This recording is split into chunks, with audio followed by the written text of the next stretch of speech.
The music, I swear. The music. Oh, that's what I needed to do. But you want to play a game? And you want to play a game? Oh, sorry. There's the pen. Sorry.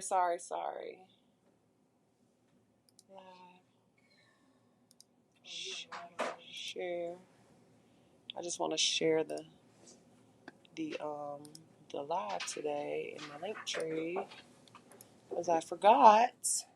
We're gonna be doing Kahoot. Y'all download Kahoot on TikTok and YouTube. Download Kahoot. We're waiting on everyone to do it so we can get started. They're popping in. Let me put this in here. Oh, I need to go to the job one. Log in. As soon as we get everybody in here, we will start our Kahoot. And let me edit this.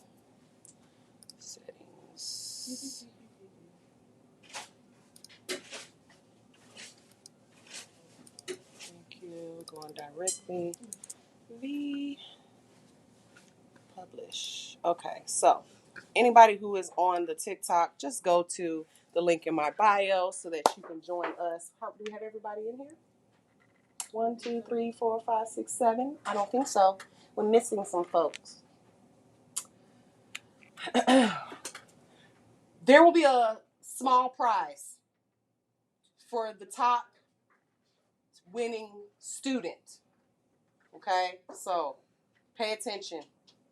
A small prize, just a token of my gratitude for paying attention, because my students are my biggest flex. It's not advertised as such, but it did soften in acetone. What did? Hold on. I sent you an attachment. Oh, okay. Y'all, we're doing a Kahoot, so you guys join us on the it's a game, but it's a game, but it's also, a test. Okay? All right. I think everybody's in, right? So just if you've never, everyone's played Kahoot before. So the faster you answer the question and correct, the higher your score. So if you get it, get it right, but you were the last person to answer it, you're lower on the totem pole. Okay. So I see we have, and in this game, the robot is chasing you. So you have to. I don't know what the hell she's talking about. She made it. I don't know what she's talking about. Yes. Oh. Okay, so the more questions that you answer wrong, the closer the robot is going to get to you. So. Oh my God. Yeah. Sorry. I didn't make it. Y'all can blame Shayla. I don't even know how to make these things. Okay. This is what we have. This is what we have teacher assistants for, because I don't know how to do this. You ready? Okay, are we ready? Everyone ready? No? Okay. Shayla, are you going to do the honors and read the questions out loud, or no? Yeah, okay. First question. Okay, so you and your crew are being chased by an angry robot. Oh, so you got to be fast, I guess. Is there a tutorial? Yeah. Okay, answer questions correctly and collect boost to run faster. Okay. This is on nail tips and forms, ladies. That's all it's on. Nail tips and forms. What we learned last week, okay? Nail tips and forms. All right. Move to the safe zones as quickly as possible. This is what makes it fun. Pass as many levels as you can and escape the station. All right. Nail tips and forms. Shayla, you going to read it or you want me to read it? Okay. Oh. It is cute. We don't know. Does everyone know who they are? Y'all remember your things? What are they having to do right now? Run from it? Where's the question? Oh, it's loading. Come on. Why is it not working? Hold on, guys. Esperanza's in the lead, whatever she's doing, whatever y'all doing. Are the questions popping up on your Yes. Oh, it's not on here. Oh, it's not one we can play together? We can. Oh, they're answering. Oh, it's not a. Oh. Wait. Hold on. I'm going to stop it so she can. Yeah, she's going to stop it because I don't even. She wants to read the questions so y'all can see. Well, who wants to read the questions? Oh, okay. Well, I guess let them finish it and then we'll do the questions after for the folks so that we can know. All right, Esperanza's in the lead. I don't know what the questions are. We'll get the questions up in a second, y'all. For sure. Okay, Brittany. All right, Brittany. Brittany! Uh-oh. Uh-oh. Why did it stop? What is going on? Because you ran, I guess, Ran out of time. somebody beat y'all. Somebody got beat. So it was Brittany and how do we know who won? We're in the safe zone. We're on level 1. I don't know. I'm confused too because this ain't what I'm used to. So right now they're in the safe zone. I was trying to go out the door. No. I don't know. I thought we were doing questions. I've never done one like this. I've never seen this before. So let's get out of this. It's fun. Wait, no, I want to keep playing. Yeah, but I can't play with y'all. I don't know what's going on. You can download it on your phone. I know, but I for interaction for everybody. Because How many questions y'all got left? Level How many questions did y'all answer?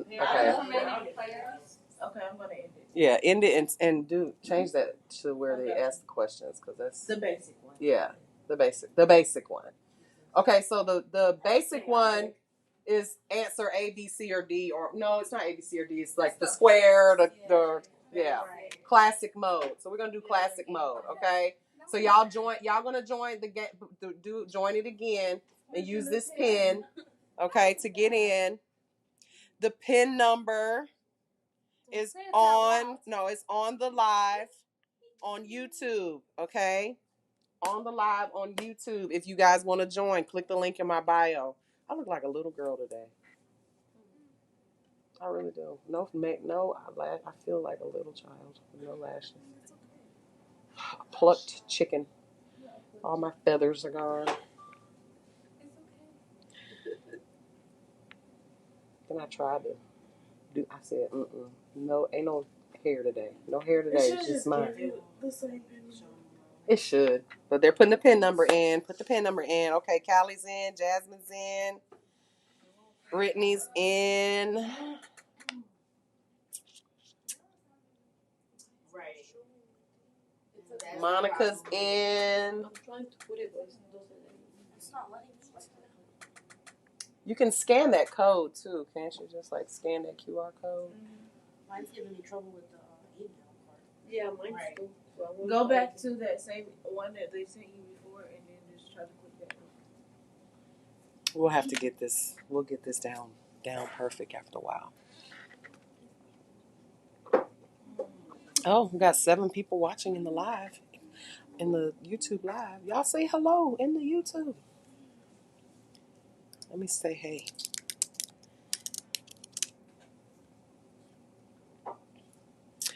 Good morning, Amy. She said, good morning, cute little squirrel. Huh? Good morning, cute little squirrel. I feel like a little girl today. I feel like I got a little girl ponytail in. But this is all my little hair, though. Okay. It worked. That's not letting me get back in. Go back to that email she said, the one that they sent you. I did. I went back to it and I took the first one, and it's still not letting me. 1, 2, 3, 4, 5, 6, 7. Huh? I think it is, but I'm not sure. I don't know how to use this. Good morning. Good morning. Hey, Derek. Thank you. I like your sleeve. Thank you, Andre. Chris from TikTok. Oh, Chris from TikTok is joining us. Chris from TikTok. Ashley. I'm assuming that's Ashley from somewhere. Ashley. Hey, Haley. Okay. Again, there'll be a prize for our student that answers these questions the quickest and the rightest.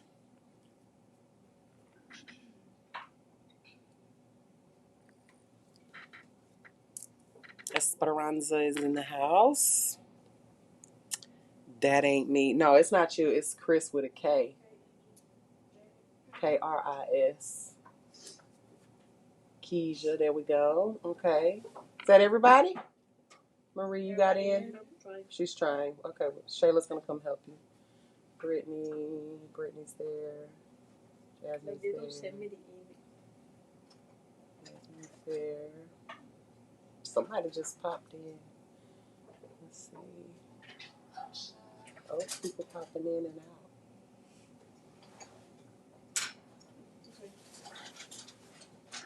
We're almost there. That's the same email. Good morning, Heather. You gotta go to your other inboxes. She in? Yeah, just Oh, put okay. your name in. Okay. All right, so everybody is in, right? Except Marie. Marie's in. Okay. Y'all ready? We're gonna get this Kahoot started, okay? Okay, hey Chris, we see you in there. Good morning, Savannah. All right. Shayla's gonna read the question. Nail tips and forms, y'all. That's what it's on. True or false? A nail enhancement is defined as any product added to the natural nail and increases strength and beauty. True or false? Nail enhancement is defined as any product added to the natural nail to increase strength and beauty. Correct. That's true. That's true. Okay, Callie. Callie hot with it.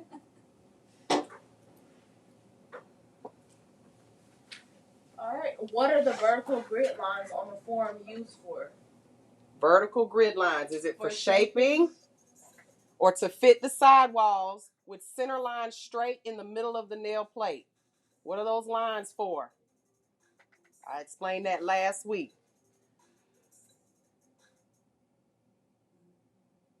Excellent. To fit the sidewalls with center lines straight in the middle of the nail plate. Perfect. All right, Allie. Jasmine up there too.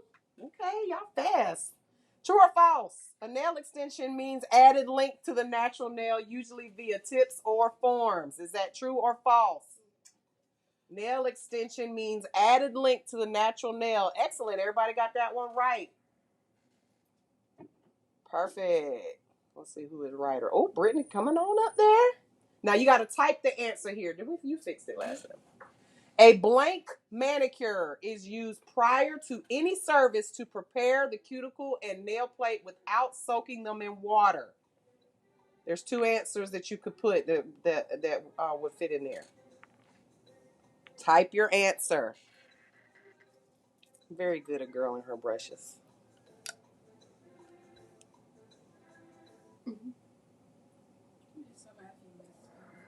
The answer is dry. Okay, we got a bunch of answers. True, false, dry, or waterless was the answer. Dry manicure. Okay.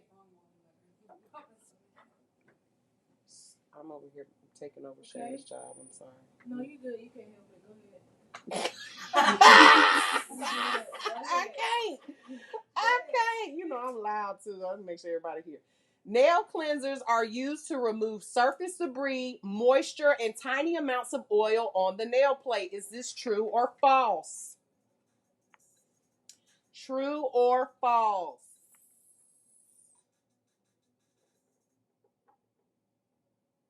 Who said false? I don't even want to know. Was that an accident? She's like, whose accident? I always blame it on the accident. It's an accident. All right, Mo is coming on up there. All right, next. Callie's at the leaderboard here. All right, a common product used as a nail cleanser. Type it. What's a common product used as a nail cleanser?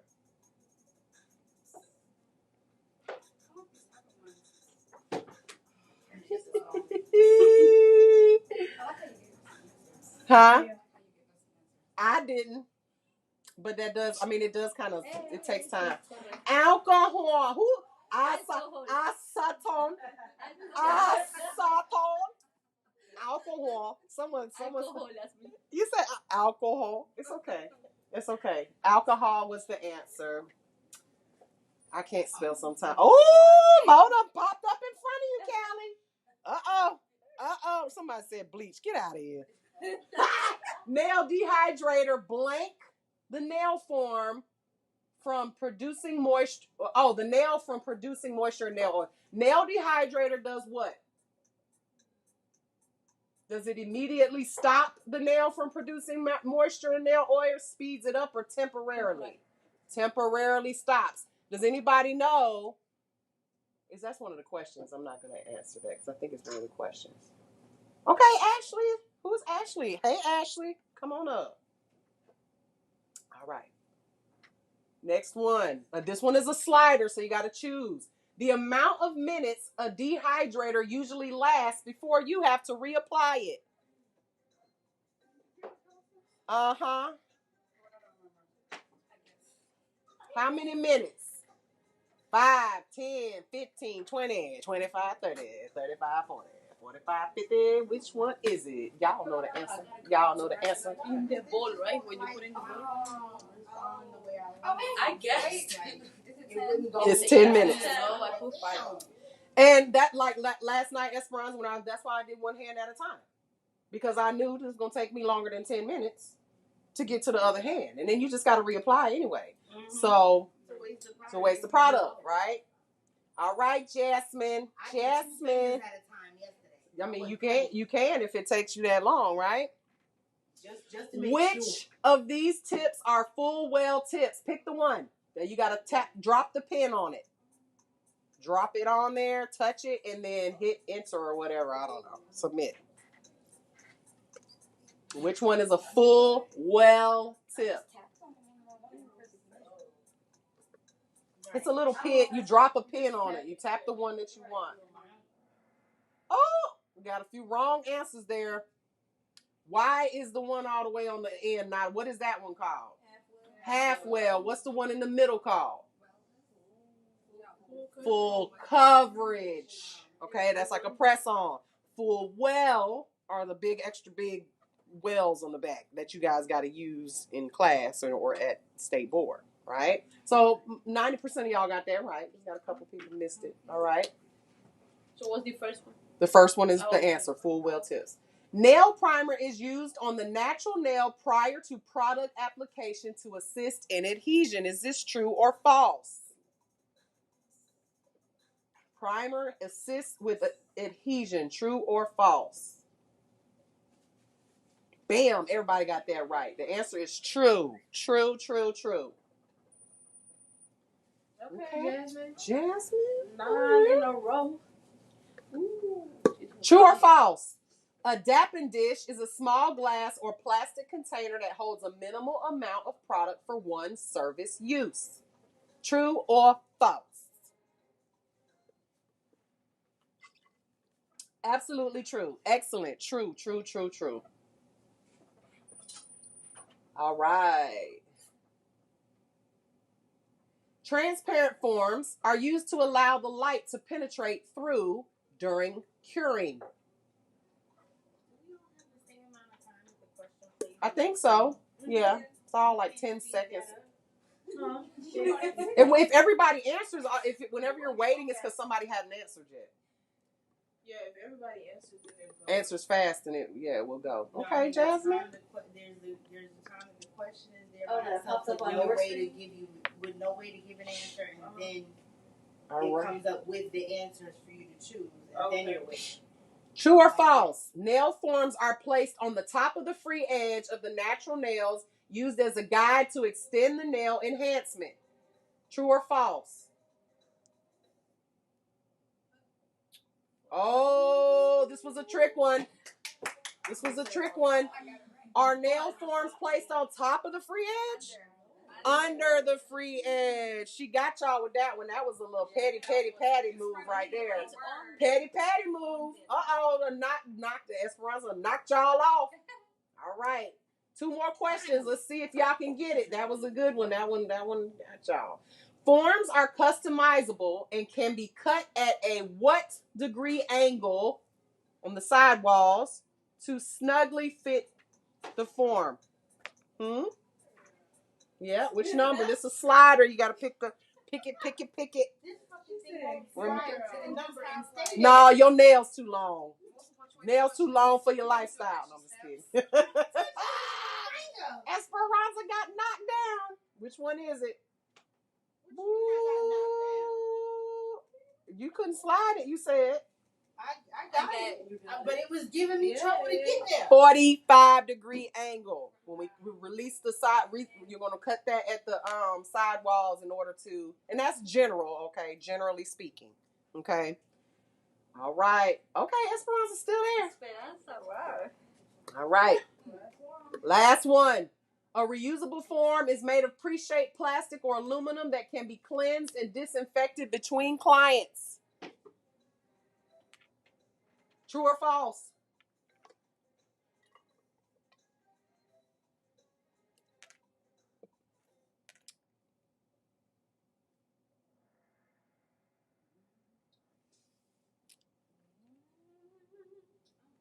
The answer is true. We had some folks that said false. Remember those pre-shaped ones? Yeah. Those that I showed you guys that are like you can use them for duck feet. There they go. There they go. Those can be disinfected. They can't be sterilized, but they can be disinfected. Good morning. Good morning. Good morning. All right. How y'all feel about that? Let's see who was the winner. Podium. Number 3, Callie. Hey, Callie. Number 2, Esperanza. What? And the winner is Brittany. You were wearing it. You just shot up out of nowhere, Brittany. Okay, Brittany. Very good, Brittany. All right. That was fun, right? All right. So we're gonna let's give a little prize here. Let's see. What do I want to give you? Let's see. How about some velvet matte top coat? How about that? You got that in your bag. Hold on. I gave you that for your birthday. Hold on though. Let me give you something else then. Because I remember I did give you a little bag for your birthday. That is a nice matte top coat though. Did I give you some bling bond? I don't think you no. Okay, you can have some bling bond. Bling bond. Oh, thank you. I used that last night. In my live I didn't get to see the finished. I'll show y'all the finished product. Thank you. Okay, you're welcome. Congratulations. All right, y'all ready? We're gonna do our lecture today. And where is it? Let me pull this back up again. Display on. There we go. All right. Perfect. All right. Gel nails. Does everyone have a book that wants one, that wants to follow along? If you don't have one, we'll get you one. So, I know I say this all the time, but I really do enjoy teaching this chapter because this chapter is the one that it's kind of eye-opening for people, right? Because all of you guys are using gel, right? Or have used gel in your nail career.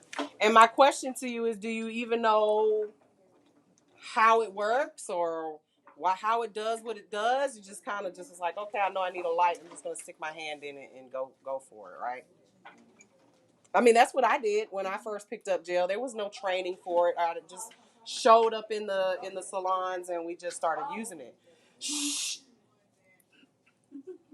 Shh. I can't concentrate. Thank y'all. Besides, you guys need to listen to this again, I'm sure, because I don't want anyone saying, I didn't get enough gel training. Y'all can catch this good gel training, okay? Ooh, honey. One thing I can say, I might do a lot of things. I might play, I might laugh, I might joke, but I teach in here. We teach. We're going to learn today. All right, y'all. I'm getting ready to start teaching. We're going to have us a new classroom soon. I just got to get this wall busted out back here. And then the new people will be back there getting taught while the old folks up here working eventually. Okay? So I can have some quiet. All right. Gel nails. What we're going to learn today, you guys, is why you need to learn about light cured gels. Light cured gels is what we're going to kind of use that term sometimes because there is LED and UV. There's hybrid, but they're all light cured. Okay.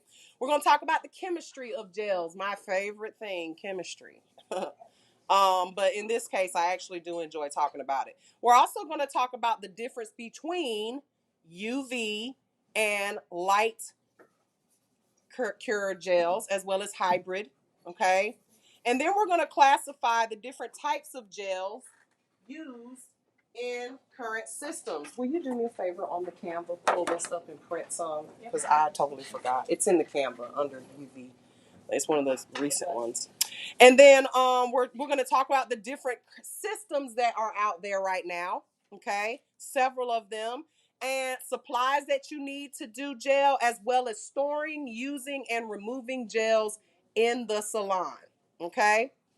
And then also who should get gel services, right? Who is a better candidate and why they're a better candidate for gel. Okay. Because clients will ask you that, well, which one's better? Which one should I, well, what do you recommend? You know, now you'll be able to do so. All right. So, Callie, why do you need to learn about gel nails? Because you have to, right? You got to learn about it because you got to learn about it because you're in school, right? You got to take a test on it. But absolutely. Nobody's getting regular lacquer on their fingers anymore. I mean, I am a big proponent of having it on the toes, right? But you can do gel on the toes. You guys know how I feel about it. It's all about the removal. It's not the product. You just got to be careful removing it.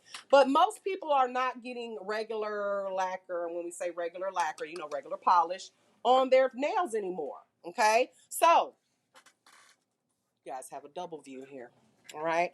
So, learning about gels, first of all, many clients are going to request it. Now, when we're talking about what they're requesting, most of the time they're just requesting gel polish, but they have gel that you can actually build nails just like we do with acrylic. Now, you won't see that as often as you do acrylic, right? Most people are going to say acrylic because it's cheaper, a cheaper product, and a lot of nail techs just honestly don't know how to use gel. Okay, it's not usually the first thing they pick up. But I hope today you guys will change your view on gel because you're probably like, I don't know, I ain't messing with that. I don't know, can't do that. But just like every other thing that you have tried, you tried it and you're like, you know what? I think I like sculpting. How many of y'all like sculpting now? Yeah. You like it? Yeah. Yes. And there's so much more to it. Like there's such a big, broad, like so many things you guys can do with sculpting. Okay, so I'm glad that you did. I opened your eyes to it, and that you are maybe offered to your clients. Now, soak off gels are the most requested service, and when we talk about soak off gels, what do I mean by that? Anybody know? Soak off gels. Isn't that gel that you build the nail with instead of acrylic? Well, there are all gels can either be soak off or not soak off. But what gel? What I'm asking is, what gel in particular do you know for a fact you can soak off? What kind of gel? Gel polish. Gel polish, right? Most gel polishes are easily soaked off. And that may be, I mean, you have to etch it a little bit, put it in if you're doing a manicure. On natural nails, obviously. You don't want to soak off gel polish that's on an acrylic tip, would you? Or acrylic nail, would you? You'd want to file that off. But if it's a natural nail, you can manicure, you can easily just put them in the acetone and soak right off, right? Now, that's the most requested service. Now, as far as choosing the products that you're going to use, a lot of people ask me, they're like, "What's the best product for me to use on my clients?" And my answer is the one that you can get your hands on and try. Don't believe just because someone says, oh, this gel is better than this gel. You know, I don't believe in that. People ask me for recommendations all the time. What works for you might work great for you and not work great for me, depending on my situation, my temperature of my room, my type of client I have, you know, all of those things. So try different gels. Now's your opportunity when you're in school to try different things, because I have pretty much everything for you guys to try. Now, when you do, if and when you do become skilled at gel, you're going to have very loyal clients, just like with your acrylic. They're going to want you to do their gel nails. Okay, so and gel is much more expensive as far as how much you can charge for it. Okay, so really quickly, the chemistry. Okay, the chemistry. Uh-oh, you printed the wrong thing. That is the wrong thing. Let's stop that. Yeah, I'm about to. Because that's like 30 pages. I just turned it off and off back on. Yes. You say gel was a cheap product, but then it's more expensive. It's cheap to buy for us and expensive No. to... Oh, no. When did I say it was cheap? It's a cheap product. Like when we started. Gel is not cheap. So No, I just turned it off and you're going to have to turn it back on. Can't just cancel all of the stuff that's printed. Just cancel all that stuff and then just turn it back on. Boom, back on. Okay. Now these chemistry words, you guys are going to need to know these words. All right. Let's start with the first one. Oligomer. I didn't turn it back on, by the way. I thought I did. What is an oligomer? Okay, so let's break this down, because this may seem, you know, I'm gonna teach you. Don't worry, because Kylie's like, oligomer. Kylie's like, Miss Mary, help me understand. You know I'm gonna teach you, girl. Let me get you straight. Okay. So monomers, we talked about monomers and polymers. Monomers are liquids. Polymers are solids, right? You got your powder, it's a solid. Your monomer is a liquid, okay? Gel is an oligomer, okay? This is a pre-polymer, meaning if I say that it's a pre-polymer, we just said, what is a polymer? Is it a liquid or a solid? A solid. Well, we know gel is not a monomer because that's a liquid. So if I say it's a pre-polymer, that means monomers over here, wet and juicy, polymers over here, dry and solid. Pre-polymer means it's somewhere in between, right? So somewhere in between a liquid and a solid is a jelly-like consistency or syrup consistency, something that's wet and kind of dry, right? In the middle, okay? So there you go, Callie. A ligomer is a pre-polymer. It's thick, gel-like, sticky, and it is an acrylate, and it is stuck between a liquid and a solid. So just imagine gel being your monomer and your polymer put together, but that polymerization thing that happens with our acrylic hasn't happened yet because there's something inside of that pre-polymer, that oligomer, a molecule called a photoinitiator that requires light to make it cure, just like the acrylic cures and gets hard, but there's just one thing that's different in it. There's these molecules that require light to make it come together. Does that make sense? Yes. And they're called photoinitiators. So let's break that word down. What is photo? What do you need to get a good photo? Light. An initiator is something that started. So the light starts the process of polymerization. Boom. You just learned everything you need to know about how gel works and the difference between it and acrylic. Because there is the same, it's basically chemically the same. Like when we talk about monomers and polymers, because you can, I don't recommend this, but you can make your own polygel by just mixing liquid gel and acrylic powder until it gets to the thickness that you want. Don't do that, okay? Because you can end up with, all types of allergies. We don't want to be messing with chemistry like that. Let them do it, okay? But back in the day, we used to do it. Don't do it, all right? So everybody understand what gel is. Pre-polymer, stuck in between. It's stuck. It's in the matrix. It's stuck. It needs help. You can't get out. It needs a light in order to cure. Okay? That was easy. Right. We break it down, baby. We break it down. All right, so you don't need to know this word because it's a long, stupid word. Most gels use what's known as a urethane methacrylate oligomer. Don't worry about that part. But what you do need to know that particular word, that urethane methacrylate oligomer, is what makes the adhesion of gel superior to acrylic. Okay, so if someone ever asked me, Miss Mary, why gel over acrylic? Well, gel has a superior adhesion to the nail plate in comparison to acrylic. So what kind of client would you recommend gel for then? With that being said, if a client who has maybe problems with lifting, just no matter what you do, and you're like, you know what, I don't have any problems with any of my other clients. You just aggravating me with all this lifting. I'm gonna put gel on you today. We're gonna try it. Let's try it and see how it works. Because that, like I said, gel, that particular ingredient is what makes gel have a better adhesion to the nail plate. Okay.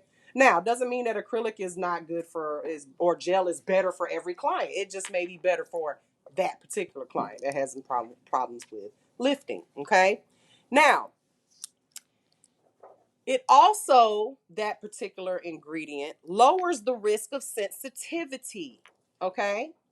So what is it about acrylic nails? When I've taught you this, you guys, when you're picking up those beads and you get it on the skin, then what do you want to do? You want to take your brush and clean around. And what does that brush have on it? Monomer, right? And monomer is what can cause on the skin, can cause allergic reactions. Well, with gel, the chances, if you're very careful with your application, you don't get it on the skin at all, your chances of having a sensitivity to that product is a lot lower. Okay. You ever heard people say, I can't wear acrylic? It makes me itch or whatever, but gel is okay. It's really not the fact that the gel is not giving them an allergic reaction. It's just the chances of getting it on your skin are a lot lower because that gel is not running all over the place if you apply it properly. I know you guys hate me for making you do 70 manicures. Well, the state board makes you do it, but the reason for that is so you guys can learn to polish beautifully without getting it on the skin. Because if you can't, doing gel is going to be difficult for you. Okay? But you're going to do just fine. No worries. All right? So, now let's talk about this word viscosity. Viscosity. What does that mean? Like stick. It's not stickiness. Not flexibility. If I say, use a senior. Shh. We know you know. Viscosity refers to a product's thickness. Okay, so you got water, which is very runny. In this case, we're going to talk about gel because you could talk about viscosity with just about anything, right? You could say that my viscosity is thick. You know, it'll be thicker as soon as I get one person to pay in full. Just kidding. So viscosity is the thickness. So when we talk about gel, you have thin viscosity, medium viscosity, thick viscosity, and then you have like the extra thick, like polygel type thick. Okay, and we'll talk about that in a second. But viscosity, gels come in varying viscosities. Okay, so long as you understand that viscosity means the thickness or the thinness of a product, how thick it is, how it runs, and things like that. Now, we talked about what a photo initiator is, and we know what the word cure means, right? So, in order for our oligomer to cure, we need the photo initiator, meaning a light at source to cure that product. All those words have been covered. Everybody got that? Okay. Now, before I move on though, anybody ever put their hand in a light and it just went on fire? Whoo! Woo! What is that?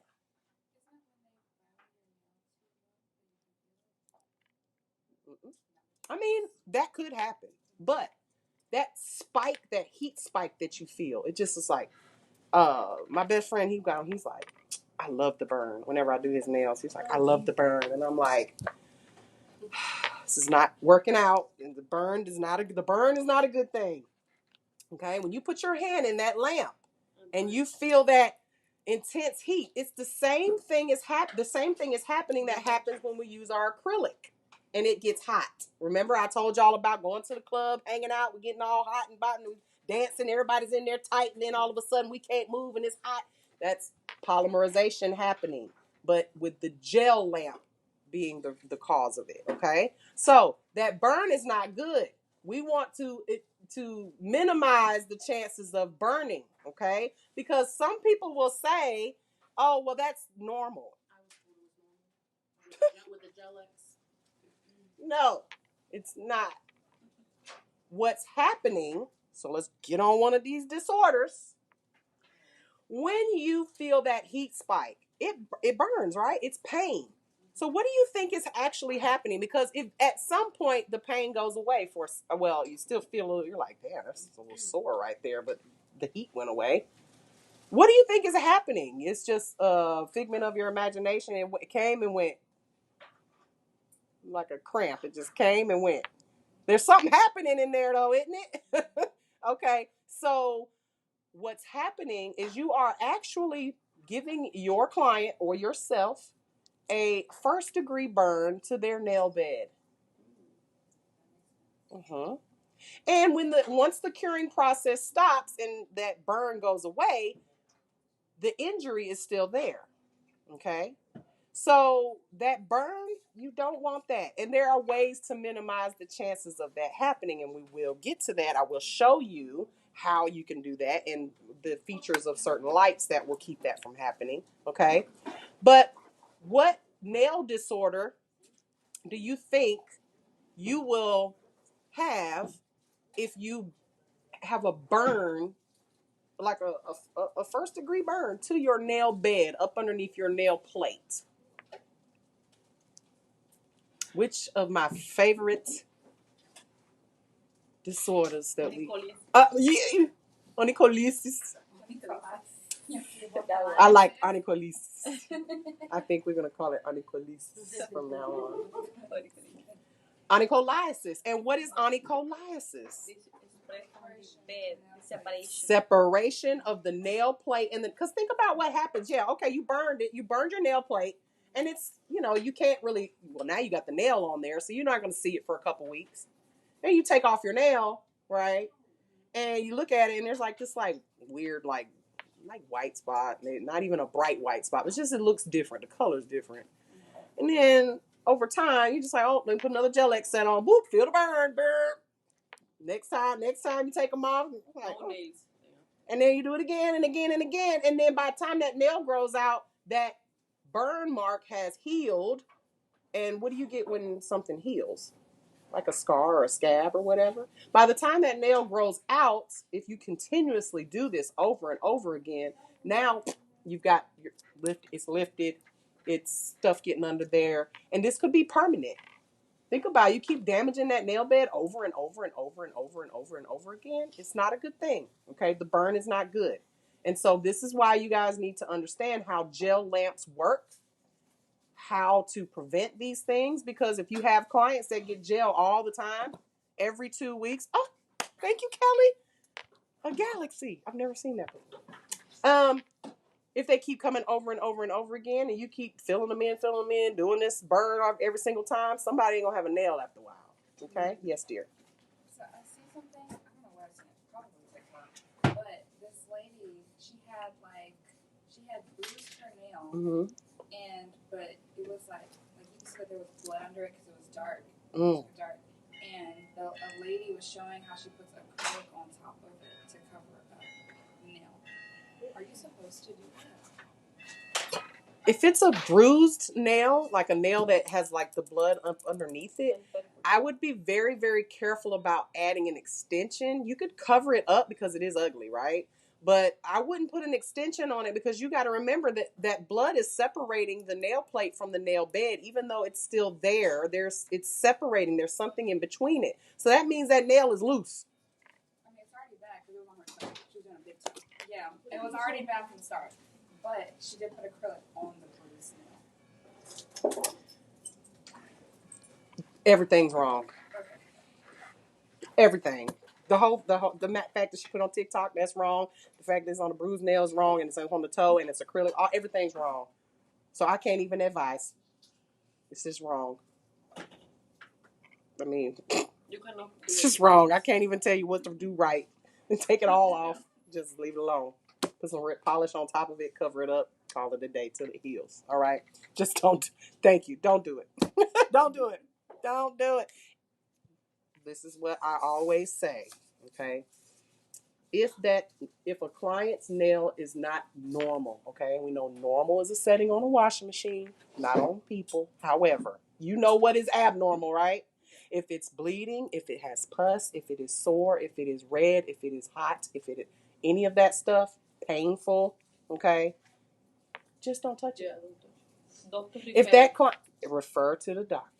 If that client had a bruised toenail and it was, painful, I'm not touching it. You shouldn't even put it in the water. Chances are they could let them deal with that. There's no people. You might lose a client. So what? I'd rather lose a client than get sued. I'd rather lose a client than have to look at that client in 2 weeks and say, I'm so sorry. Now you have an infection on your toe and it was my fault because I put something on there I shouldn't have. No, just cover thine own ass. It's in the Bible. Okay? The nail Bible. All right? It's in the nail Bible. It's in there. I'm going to write it. All right? Everybody understand these chemistry words. Okay? Because you will see them again, maybe on a Kahoot or maybe on a test or something, I love the fact that I see you guys now are seeing the trend and you're taking notes. I love this because you need to know this stuff. You got to know it. It's going to come. You're going to get it here, and then just wait till you go take that state board test. I'm like, Miss Mary told me that shit was going to be on there. Damn it. She told me. Right. Well, these tests come straight from the state board test. Okay. We're just breaking them down by the chapter. Okay. Because I'm going to throw a big one on you one day, real soon. A big one with an actual theory state board test that you guys are going to we're going to old school it. Do the little dots. A, B, C, D. Okay. We're going to do that because I want to know that you guys know this stuff. Okay. Moving right along. Gel polish formulas. Gel polish is easily soaked off. Okay. If it is a soak off gel, because back in the old days, our gel polishes were not soak off gels. They were hard gels. And we'll get to that in a second. But gel polishes are applied in layers, right? Just like our regular polish. What do we start with a base with our regular polish, right? 2 coats of polish and then a top coat. Well, we do the same with gel, but this is something I want you guys to remember, okay? Because you're going to go, when you graduate, you're going to spend all your money on nail products because you didn't listen to your Auntie Mary. And you're supposed to be buying glitter, right? So you go into the nail supply store and they sell you the little duo pack like this, but it says base coat and top coat, right? Base and top. So my question for you guys is, if let's just say I say, hey Callie, what kind of nails do you do? You do, and you're like, Miss Mary, I only do acrylic nails with gel polish. That's the only type of I don't do manicures with gel. I only do acrylic nails, and then I use gel polish on top. Callie, do you need to buy the duo with the base and the top, or do you need to buy just the base or just the top? What you gonna buy? What you gonna spend your money on? The duo? Do you need the base? It's okay if you don't know the answer. No. No. Esperanza's like, I know. No, we know you know. I have a question. What's the question? Is it going to answer her? Is it going to answer my question? Do you need the base? No, it's not going to. Well, it would. It kind of would. So I'll let her answer. You do not need base.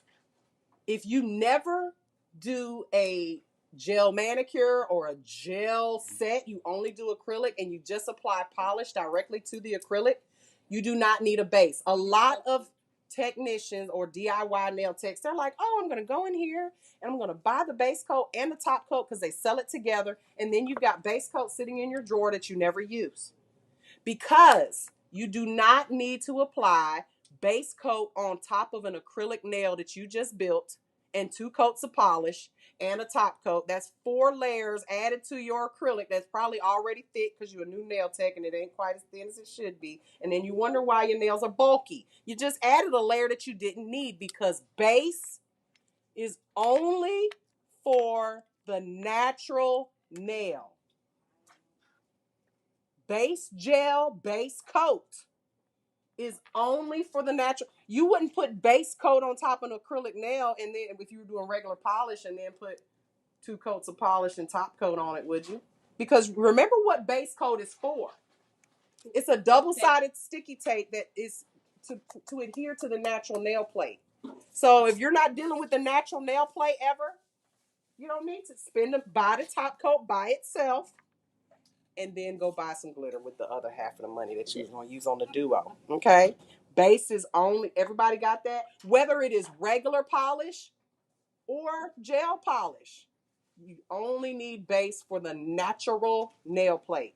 Got it? What was your question now? Okay, so you talked of this trick with top coat being blooming gel. Mm-hmm. I tried it, and base coat can also be used as blooming gel. Mm-hmm. But you got to top coat that. Colors don't come, well, the ones I have anyway, the Valentino ones and other various ones, they're not non-white.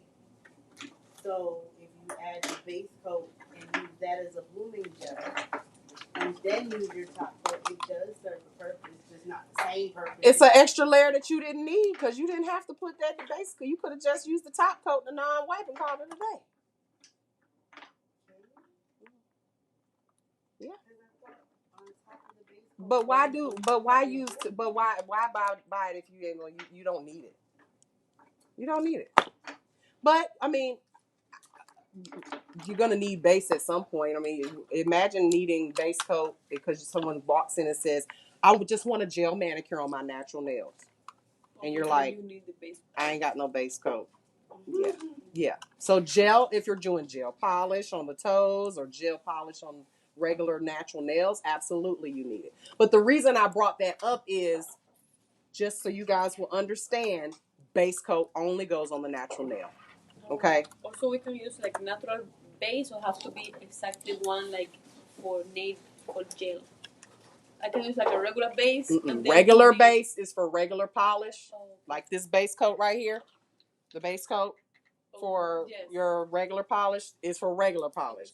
Base coat for gel is for gel polish or gel products. Okay, everybody understand that? Yes. So the base coat is on for the natural nail. Yes. So if we're doing acrylic and somebody wants a regular nail polish rather than gel, you do have to put the base coat over. Not on top of no acrylic. Remember, base, no matter what it is, whether it's this for lacquer or base for gel, only goes on the natural. You're just adding, you can do it, but you're adding a layer that you don't need, and this is going to bulk your nail. Going big back nails.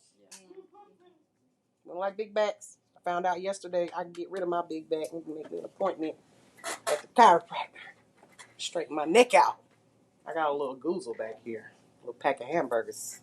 Anyway, everybody got that? Base is only for the natural nail. Okay? Now, you will feel a burn with just gel polish. If you're getting a manicure and you get just gel polish, you can feel that burn too.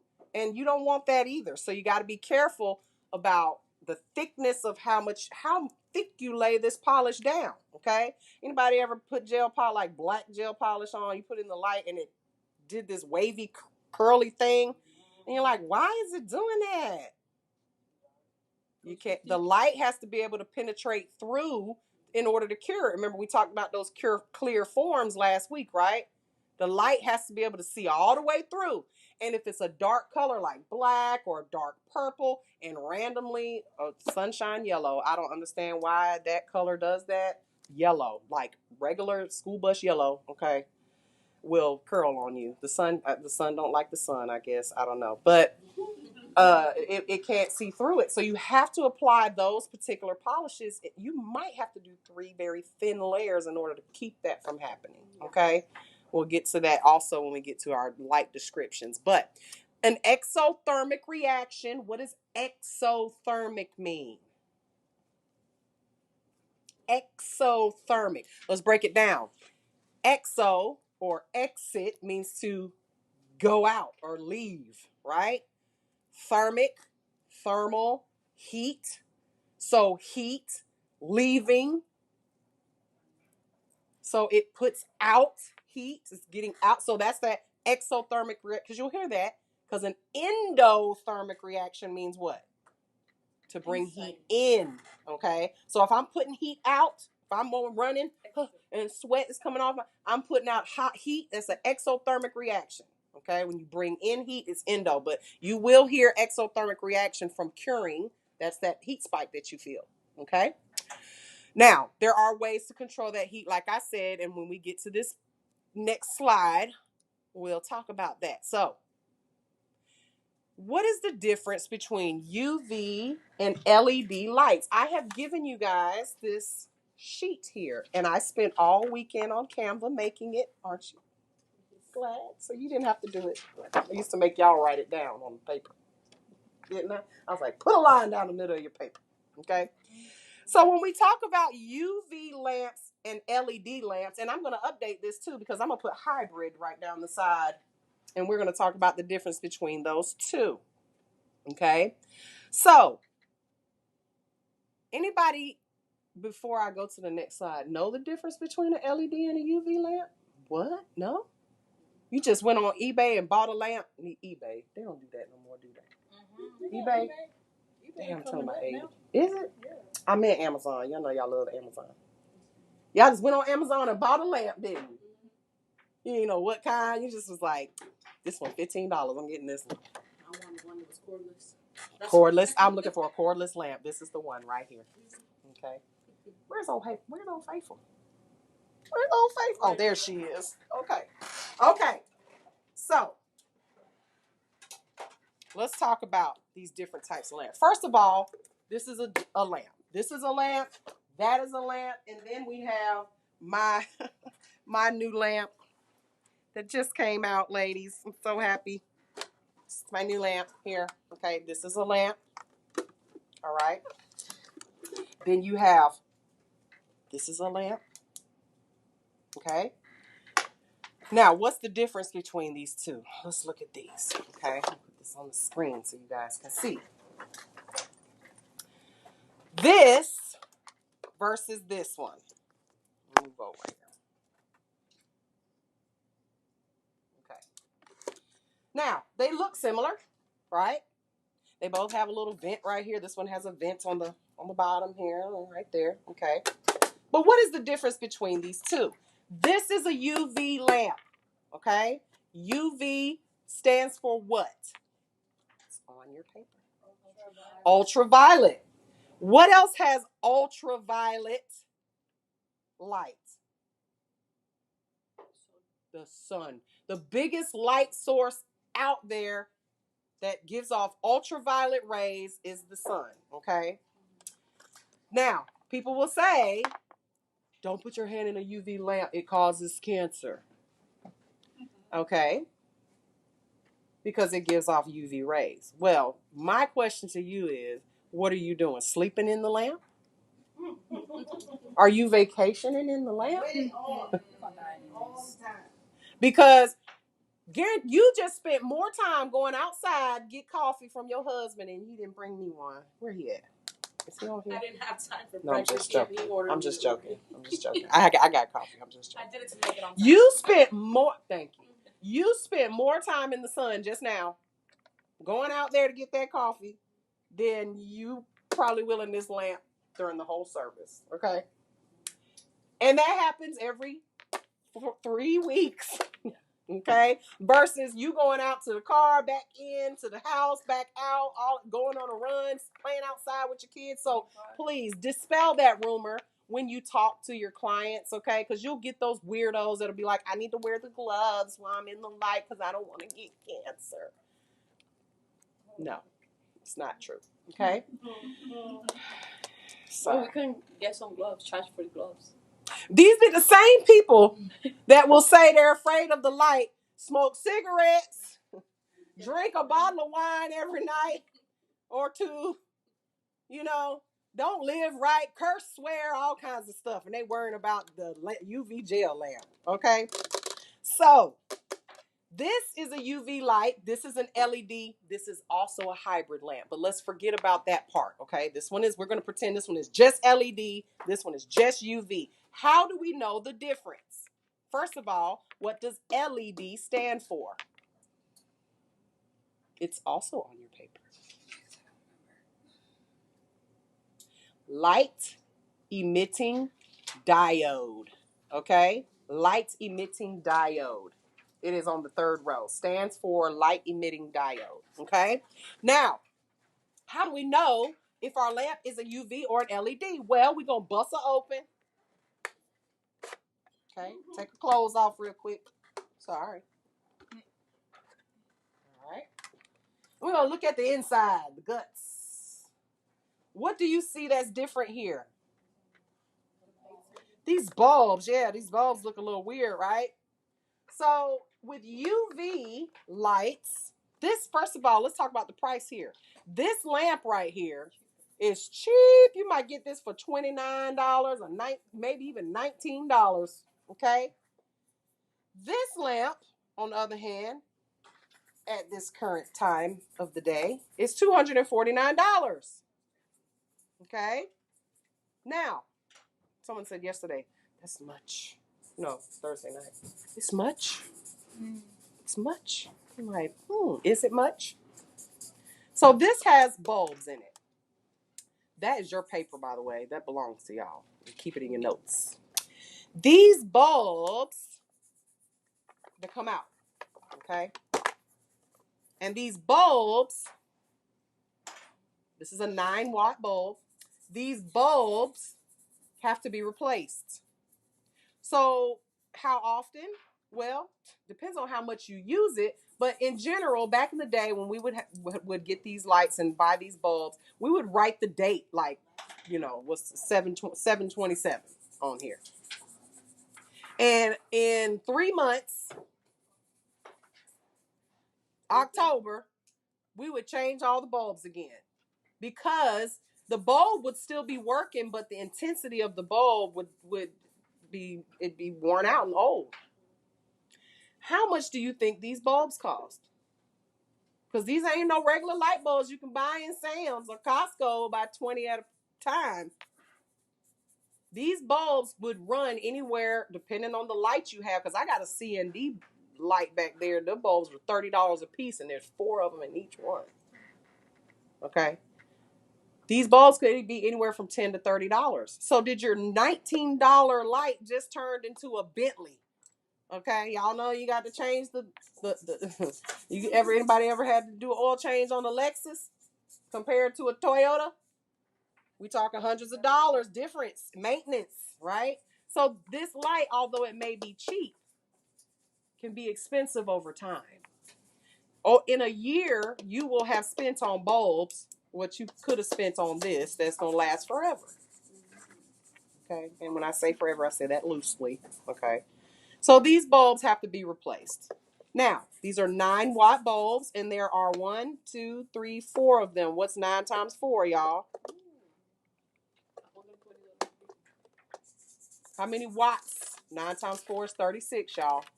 I had to do it on my finger. Put down the 4, 36. 36 watts, okay? This is 96 watts. Now, what is watts? Like, what is that? The intensity? The intensity, the power of those bulbs, okay? So that means that this particular light is not less powerful than this one because of the wattage, okay? All right, everybody got that? So how many watts is that one? This one is 36 because the watts, there's 9 of them times 4. So that's 36 watt lamp. Okay? So when you're buying lamps, the power of that lamp is important as well. You want to be looking for how intense that light is, because this one right here, only tiny, we got like 9 little bulbs in there. That's not enough to do a full cure on a nail. This is a flash curing lamp so that you can set your gel real quick and then go in. You know, you've done Gel X before. You know, they have a little flash lamp that they sell you or whatever. But that's not sufficient to do a full cure on. Okay, so don't go and just buy like a little 9 watt 1 bulb lamp and think that that's going to be, you're going to be in there forever trying to cure that light. I mean that gel. Okay, now most of these lights emit what's called a violet light or a bluish purplish light, right? So if I turn this one on, let me plug her in. Okay, now you guys don't look into the light. It's no different than looking at the sun, okay? It will burn your eyes. It's not good for your eyes, okay? But you can look at the light on the screen, though, okay? I'm going to turn this on. That is the color. It's kind of bluish, purplish, violet. They say violet, right? And LED lights, most of them do the same, but my light has a pretty pink light. Look at that. It's pink. Pink, you see? Pink, like a pink color. Turn it on, but let me turn this on. There we go. So now they're different. They have different colors. I've even seen red. I've seen all kinds of colors now. So this is just a different color. I like that. Okay. Now, how many bulbs are in here? Well, I'll tell you. 52. 52 LED bulbs are in here, to include these little ones on the side. And what do you think that's for? The thumbs. The one that never cures, and you're like, why? It won't, the side is peeling. So this is a feature of my light that when you put your hand in, you want your client, I'm gonna try to put my hand in upside down, to put their hand and rest their thumb and their pinky right on top of those little levers right there, and it's gonna cure it. You don't have to do the thumb separate. I always would teach you guys, do these 4 and then do the thumb separate and turn the finger this way, or hold it up and put the light, hold the client this way so that you can cure that thumb so that it's flat. But with this particular feature, you don't have to do that. It's a great feature. It's not much anymore, is it? And LED lights don't need to be replaced. Okay, they will last until they don't light up anymore. Okay, and there's ways that can happen, dropping it and stuff like that. But in general, these things will last a long time. Okay, and the great thing about my lamp, it has a removable battery and replaceable battery. So you can, I'm not going to open this up, but you can open this up and there's a battery. I don't know what kind. Go to Batteries Plus. They guarantee you they got it. I'm going to find some so I can have them on hand for people to replace. But if your battery goes dead or stops charging and all that, then you can just replace the battery and the light still is going to work for you. Okay. Now, the factors that affect your curing power, again, like I said, is the wattage. Okay. How much power do you have? And you need to have, because folks will say, well, you should buy the lamp that comes with your system, right? Because Apres has their own lamp, Valentino has their own lamp. Well, you can get around doing that by just finding out what kind of watt lamp they have and get you a lamp that has that same wattage so that it's powerful enough to cure their product. Okay, so I will tell you this, my lamp is one of the most powerful lamps that you can buy. 96 watts. I think you can get maybe a 150 watt lamp. I mean, what you trying to do? Cook a turkey? Shit. But you don't need all that. But this that feature is nice. Okay. Now, another feature that you guys are going to want to look for is for it to have a metal bottom. Reflective. Okay. This one is not metal, but it does have a reflective bottom. Okay, and this one was in this UV lamp. And why do you need that? Like the aluminum foil, like get the heat? Not for heat, because how about for bouncing light, reflecting light? So this feature will help make sure, see if the light's coming down and bouncing off of the plate, now it can cure from underneath and cure completely rather than just curing the polish on top. Because these Gel-X nails are clear, aren't they? They're usually clear, right? When you put the hand in the light can now bounce from the top of the light, the side of the light, bounce on here and cure from underneath. Get a nice full cure, okay? So that's a good feature, and you'll find even our lights that we have in here, these little El Cheapos, they don't have a reflective bottom. It's a black bottom. That's even worse because black is not going to reflect anything, right? So with that being said, this is a feature you may want to look for, okay? And removable. Why would you want it removable? So you can clean it, yes. And also, when you're doing pedicures, if you're going to be doing gel on the toes, you can tell you don't want people putting their nasty little feet in there. I mean, the hands are just as nasty too, but don't put your feet in my lamp, please. On my lamp plate, please. Okay? But that's a great feature to have as well. And there are a lot of lights that don't have that, okay? This one is also rechargeable and portable. And if you look here, it's got a little, we used it all yesterday and tonight it's still at 80%. And it's flickering up here, but that's because of the LED lights. Y'all see it doesn't flicker if you look up right up here. It doesn't flicker, but I don't know why it does that when you're recording. But it also has the 10-second, 30-second, 60-second cure. You can tap it to turn the light on, okay? Just touch it, right? Or the client can put their hand in and out, and it turns on and off with a sensor, okay? So whichever your needs are, however you're doing, whatever you're doing. Because, when you're putting those little fake fingers in there, it won't even register it, so you got to turn it on. It's kind of aggravating, right? But what you will notice here also is this button. Let me zoom in so you guys can read what it says. It says low temperature 99 seconds.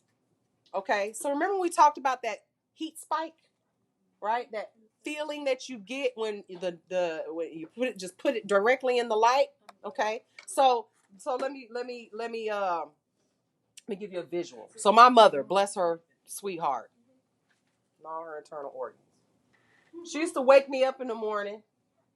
I'd hear her coming. She'd be singing this sweet song. Wake up, wake up, wake up, wake up. It's time to get up in the morning. At 5 a.m. Because class at my school, at Hepzibah High School, was started at 7:30. So what would she do? She'd come in there. She thought she was trying to gradually wake me up. Oh, mommy's coming in here to sing. Then she flipped the light on. Oh! You like, ah! What did it do to your eyes? It's like, my eyes are burning. But now, because I have this, because I'm an adult and I'm bougie, I got a smart house. And so I have this setting on my bedroom lights that when it's about 30 minutes before it's time for me to wake up, the lights start to gradually turn on. So that when I finally do wake up, now mind you, every morning I'm like, Google, turn that damn light off. Because I'm like, I got 30 more minutes to sleep. That one little bit of light is bothering me, right?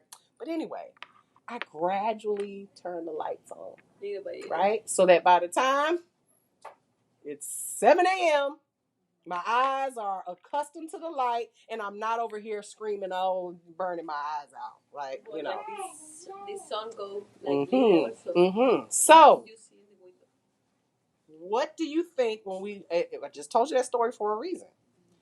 How do you think you can prevent that heat spike? By either, there's a couple ways you can do it, okay? Now, if you don't have a fancy schmancy light that has a low temperature mode, this is what we used to do, okay? Back in the day, we would take our light. Well, some of y'all today will take your light because you don't have my lamp. But we would take the light and we would turn it on and we would do this number. We would have the client put their hand right outside the light because there's light spillage. And then we would get closer and closer and closer and closer till they finally were in the light. And then it's kind of slowly cured. It gave it a slow cure, you know. Or we would do what's known as flash curing, okay? And this was dangerous, y'all. Kind of like dangerous. Yeah, dangerous for the client, so I don't want to have to send them home with a busted nail, right? Because they're going to go, boop, hit their polish on the top. Don't never give the client the freedom to go in and out the lot. This is what you do. You do it like a child. You take their arm and you go in, out, in, out, in, about 5 or 6 times so that they don't have that heat spike. Okay? Or you have my fancy schmancy light, and you guys will see. Look how bright this light is if I just turn it on, right? It's light, bright.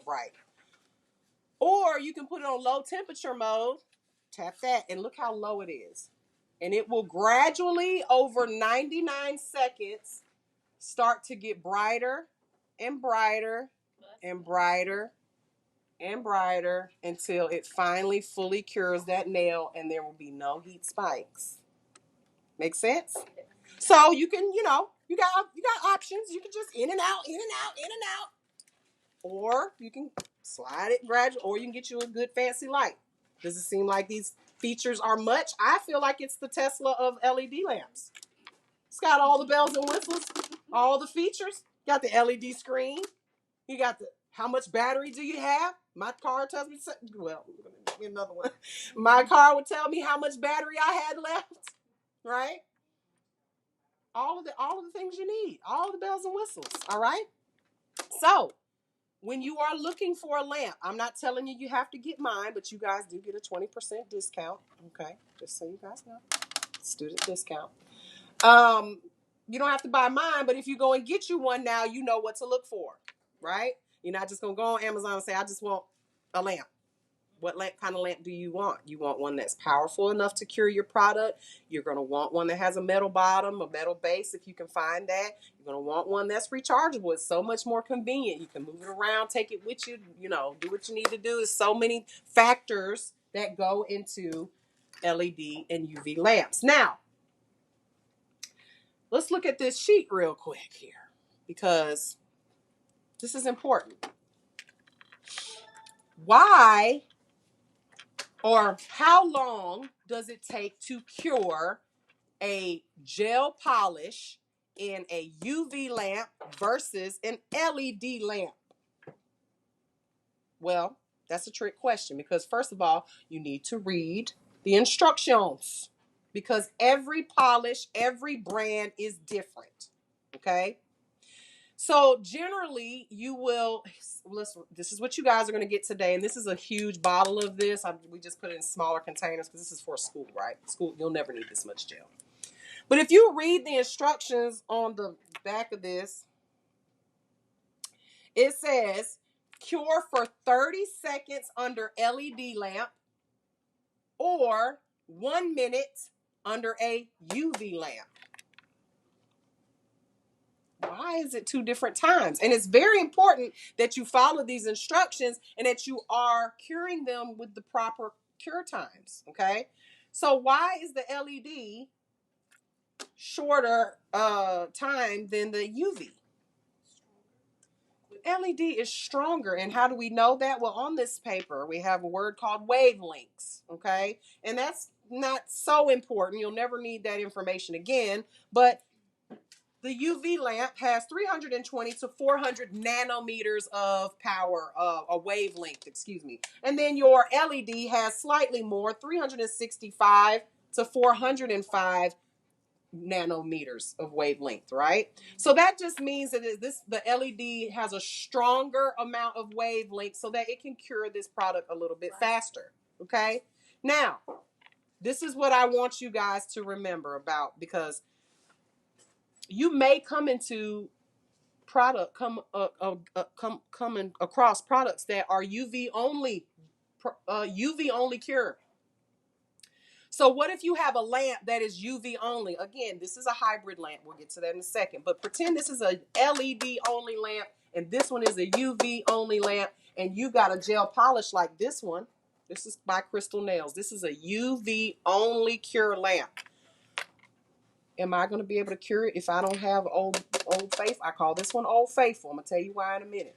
If I don't have the UV lamp and I only got an LED lamp, am I going to be able to cure this? Nope. It's just going to sit on the nail, run off, or fall off to the side. Okay. So I've written it on this sheet. UV lamps can cure UV and LED. Old Faithful. She can do it all. Okay. Now she's cheap. She's high maintenance. I mean, we're just going to name it Mary. How about that? Cheap, high maintenance, but she can do it all. She can cure UV. She can cure LED. She can cure acrogel, polygel, all of that. Okay. LED can only cure LED polishes. So that means when you go to buy, if you've only got an LED, make sure you're looking for something that says LED/UV or LED gel. Don't you buy no UV only gel. You're not going to be able to cure it. Okay? Does that make sense?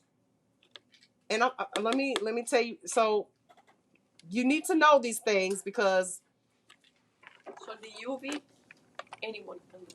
any gel in the UV. But nobody buys these anymore because it's too high maintenance. They got to change the light. So what do we have now instead? Well, we've got hybrid lights. Lights that will cure both LED and UV. We have an LED only. We got 2 LED only lamps in here. They're the black ones that nobody ever uses. They cure only LED. Okay? And they won't cure a UV gel. This one, however, is a hybrid lamp, LED and UV. So, from the information that I just told you, okay, this one cures UV and LED. An LED lamp, which we don't have up here, we'll pretend a black lamp is right here, will only cure LED. This one will cure both, okay? So, I just read you these instructions. It says, cure for 30 seconds in a LED, 1 minute in a UV. So if I use this UV lamp, how many seconds do I need to cure it? Now remember, this one will cure both UV and LED. How many seconds? 30 seconds or 1 minute? This is a tough one. You said UV lamp, even though it cures both. It's Right. UV lamp. This is a UV lamp. So we need to put it in for 1 minute. Okay? This still is a UV lamp. Yes, it can cure LED gel, but this is UV and LED gel. We need to cure it for 1 minute. 30 seconds.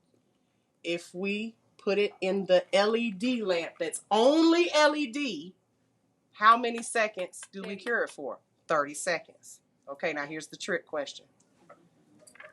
How many seconds do we cure it for in our hybrid lamp? 30 seconds or 1 minute? 10. Oh! Here's the thing. I have a question. Yes? For the hybrid lamp, what doesn't the bulbs that are in there matter? Like they give off UV and LED at the same time. Okay, they're not just LED bulbs. LED lamps that are LED only give off LED light. These give off UV and LED light. This is Superman. Okay. Now remember, Old Faithful, she can do it all. She just takes a little more time. I told you we're gonna name her Miss Mary. She can do it all. It's just gonna take me a little more time because I'm old. I'm Old Faithful. All right. So I can do LED, but I'm still gonna take a whole minute to do it. Okay. UV and LED. Superman over here. The new girl in town. Okay. She can do both. So it said LED 30 seconds, UV 1 minute. Which one are you gonna do? Something in the middle. Did it say we could something in the middle? It says They have to be 1 minute. so they're giving you the choice of, because they're asking, do you have a UV light or an LED light, or do you have both? So if it says it will do both, 1 minute. Oh Lord, now we're doing math. They said 1 minute and 30 seconds. They saying a minute and 30 seconds too, and y'all are big wrong. 45. Okay, so this one. So let's put it in. It's both. It's non-binary. Okay. Sometimes it feels like a boy. Sometimes it feels like an LED light. Sometimes it feels like a UV light. It just depends on the product. And today, this is a not binary gel. Sometimes it feels like an LED. Sometimes it feels like a UV. So that means they're perfect for each other. And in this case, if you have a non-binary light that does both, we're going to go with the one that's quickest. 30 seconds, period. 30 seconds. It will cure it in 30 seconds. It says LED light, 30 seconds. Isn't this both? LED light. It's both. Yes. Now, if you get a UV only, this is the UV only polish. It takes 1 minute to cure. Non-binary light, what you going to do for me? 1 minute, baby. Got to. This light is not going to magically turn into something that it's not. It's both. Yes. It has dual pronouns. Okay.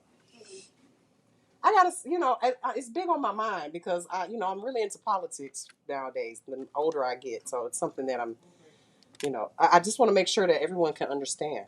This is the best way to teach, right? You got it.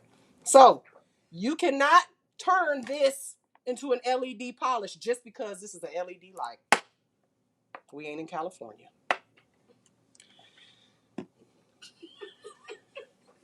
Okay? Can't sign no papers. Change it to an LED light all of a sudden. All right?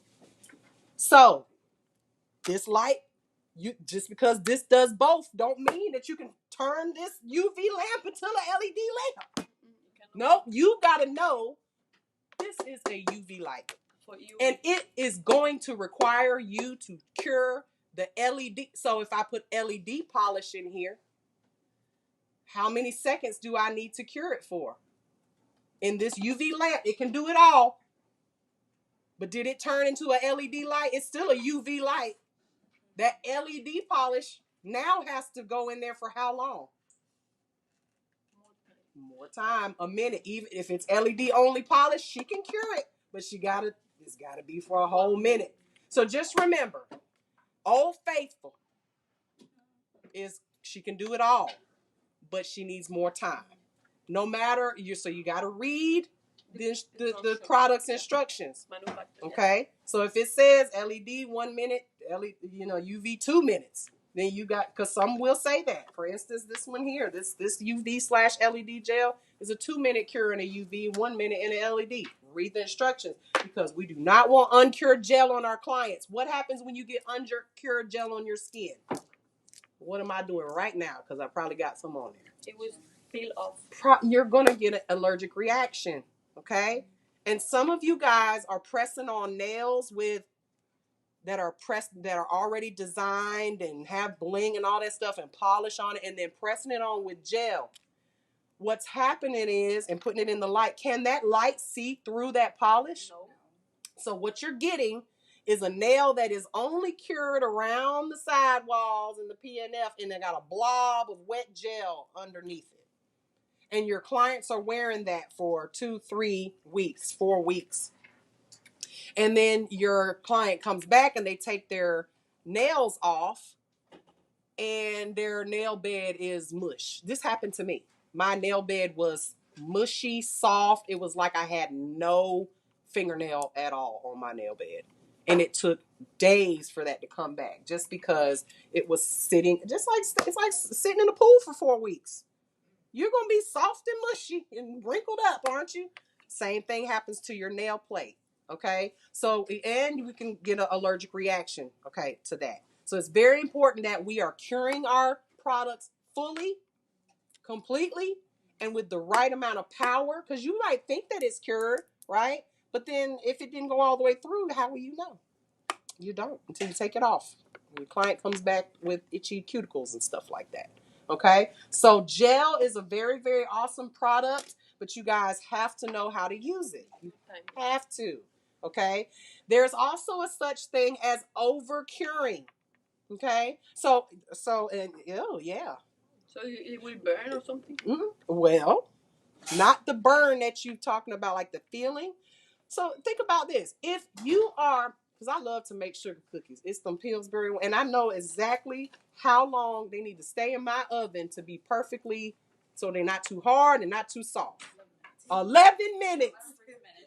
11 minutes. It says 10 to 13 minutes on the pack. I have got it down to a science. 11 minutes. Because if you take it out before that, the middle be gummy. If you take it out after that, then they crunchy, and I don't like crunchy sugar cookies. I like chewy ones with sprinkles on top. Look, they said 11 minutes. You know. If you know, you know. Right? So, and you know, you've been to the nail salon, and this is what you do as a client. An uninformed client, uneducated client. It's okay. It's not your fault. You didn't go to nail school. But this is what you do.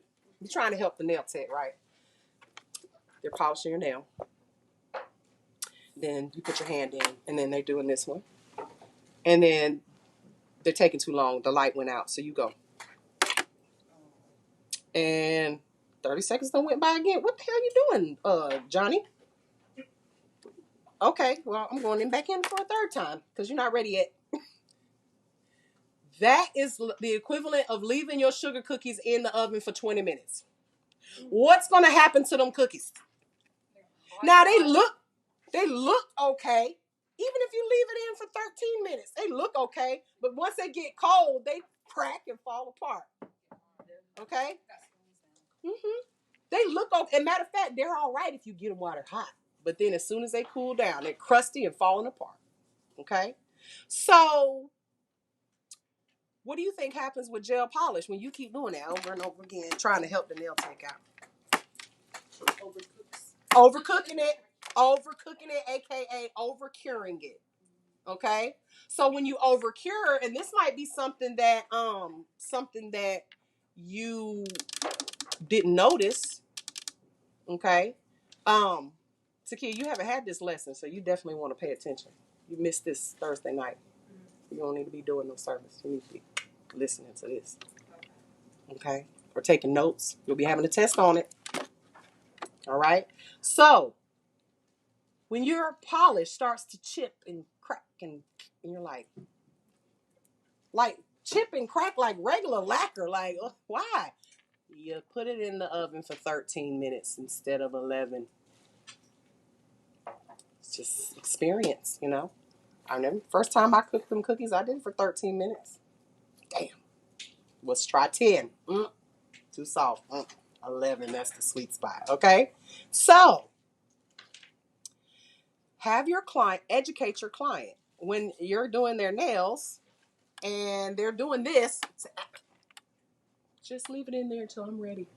And I always have them leave it in there. I don't pull it out, look at it, Put it again. blow on it, breathe on it. Don't do any of that. Just when I finish, just leave it in the light for me, please. That way you won't damage, you won't get lint in it, hair, spit, whatever. That's the first thing they do. You missed a spot. This the first coat. Damn. Give me a break. Oh, you missing something on the edge. Put your hand in that light. Okay, be nice about it though. All right. So in and out, not necessary. Okay. 30 seconds. It says on the instructions 30 seconds. We don't need 40. We don't need, a minute and a half.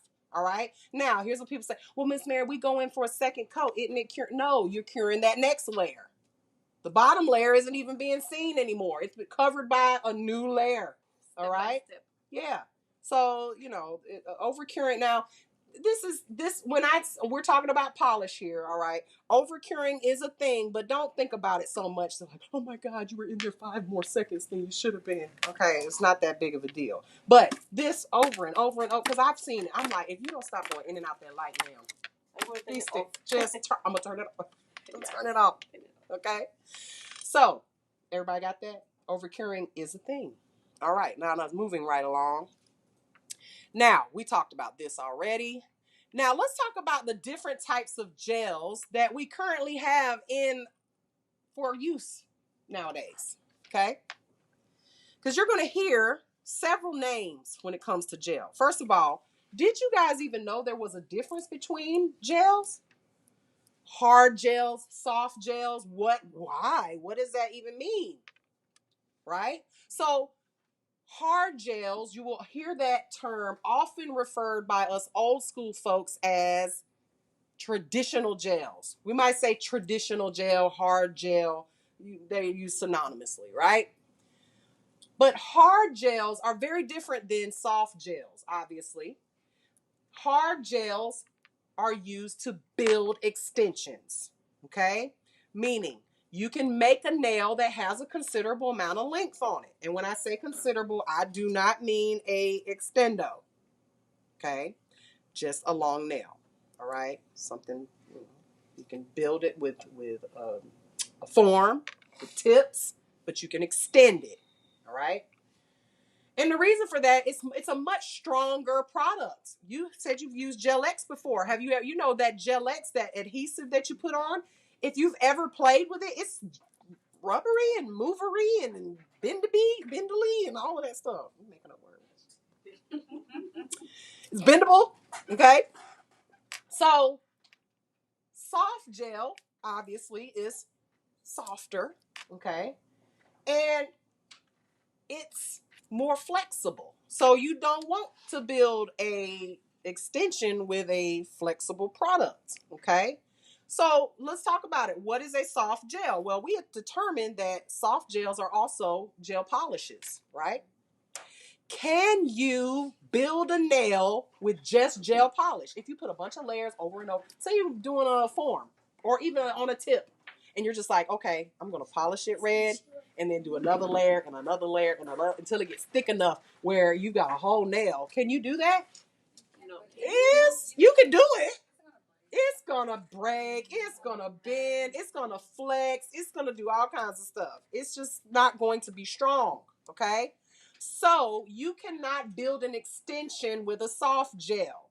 This is why even Gel X nails, which I'm wearing Gel X nails right now. When you do Gel X nails, the only part that the soft gel is actually touching is the part where it is stuck down to the nail, right? It's not the full extension because it could not be, you wouldn't be able to build an extension with soft gel, okay? Now, soft gel, we can soak that off, can't we? We can soak off gel polish. We can soak off Gel X nails. But hard gel cannot be soaked off. It must be filed off, okay? And when we talk about hard gel, a lot of times it will say it on the bottle. It says it right here on this one. Hard gel. You see that? Hard, it's on the screen. Hard gel. So that means that this is a not soak offable product, okay? And why is it not, why can't it be soaked off? Very hard. Remember, we can soak off acrylic, can't we? Okay, so remember when I talked to you guys about those polymerization, those chains, they come together and they finally link really, really tight? Well, think about a chain link fence, right? Like a fence with holes, a regular wire fence, right? That's the acrylic links. You can throw a ping pong ball through it, right? It'll go through the hole, right? A molecule, which are like an acetone molecule, can penetrate through an acrylic link because there's a hole. Hard gel, when it links together, ain't no holes, baby. It's tight. It's tight. It's like a wall. It's a wall. And acetone molecules cannot fit through it to penetrate it and break the links. Okay? Does that make sense? This is why hard gel is superior to acrylic for clients that are in water a lot. For clients that wash their hands a lot. Maybe they cook, or they're, just in general, their hands are always moist, okay? So this is the hard gel.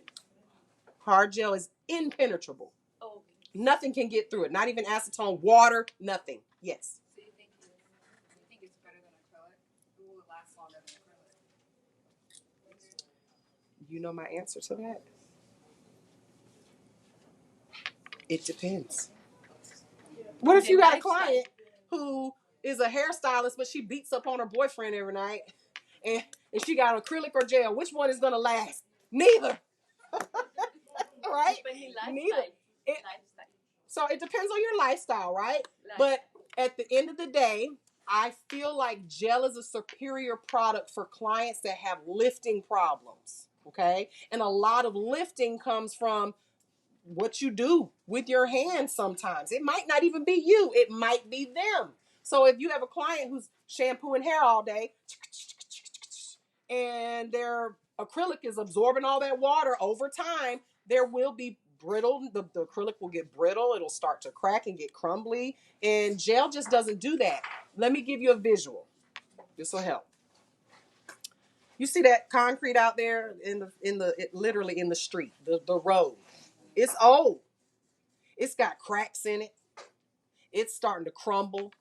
We need new road. That's what they're doing. That's why it look like hell out there. So what acrylic is like concrete. It absorb. Why does it start to crumble and look like that? Because it rains all the time and people are driving over it and there's a lot of pressure on it. And eventually it starts to crumble and get brittle and crack and you need to repave it and make it new. Right? Well, with gel, imagine a gel nail being a glass road. If it rained on glass, what's it gonna do? It's just gonna make sense. Nothing can penetrate it. So, which one's better? Well, what can you afford? Because gel is more expensive. This container of gel is $30 versus your monomer is $30. Your powder is $15. You got to put them together. You're gonna put half of it on the paper towel and throw it away. Gel, no waste, none at all, because you can take what's on this. If you have too much, take what's on there and put it on the next nail. Right? It's no waste involved. Okay, but it is a much more expensive product, and in my opinion, and also the chemistry of it, it's superior for adhesion purposes. And there are people who would do better with gel versus acrylic. And again, those are those people who are having issues with adhesion and probably in water a lot or moisture a lot, things like that. Okay? Does that make sense? Yes. So, hard gels, file off. Soft gels, soak off. Okay? Hard gels, build extensions. They're hard. You can make it longer. Soft gels, overlay, gel X, gel polish, end of story. Okay? So this system here, Tammy Taylor Sculpt, sorry, let me put that, y'all can see it there. Tammy Taylor Sculpt is a polygel or acrogel or hybrid gel. She calls it hybrid gel. It's all different names, y'all. There's tons of different names out there. It's just a brand, okay? But she calls hers hybrid gel. Then you got polygel by Gelish, right? They call theirs polygel. My new one that's coming out is an acrogel. I don't care about all them fancy names. I just want it to work, okay? Acrogel, acrylic, and gel. And it is literally a mixture of both, okay? So we talked about the viscosities, right? So this particular gel is a thin viscosity because it's a top coat. It's like almost like water. It will drip, right?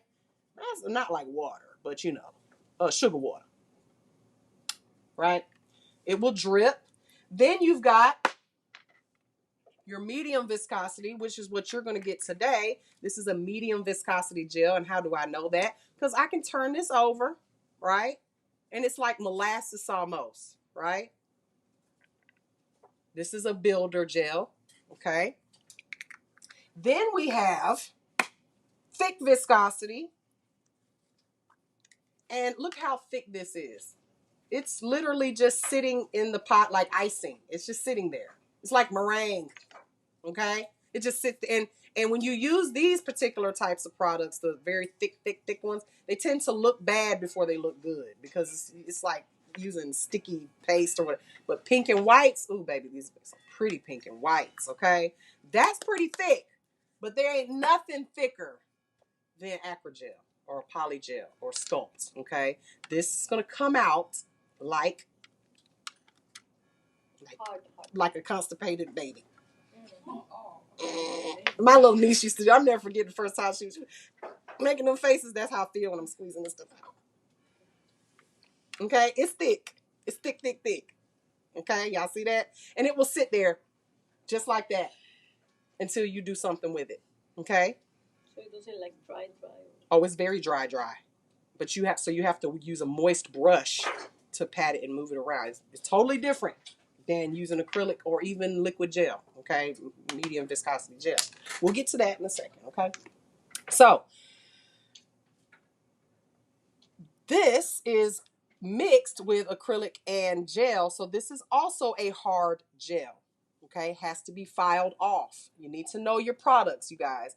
Now, they've been telling me that there is a soak offable polygel out there. I have not run across it. They've been telling me there is one. I don't know of any, and I have never gotten my hands on it, but if I do, I will how are we going to test that out? Very easy to test it out.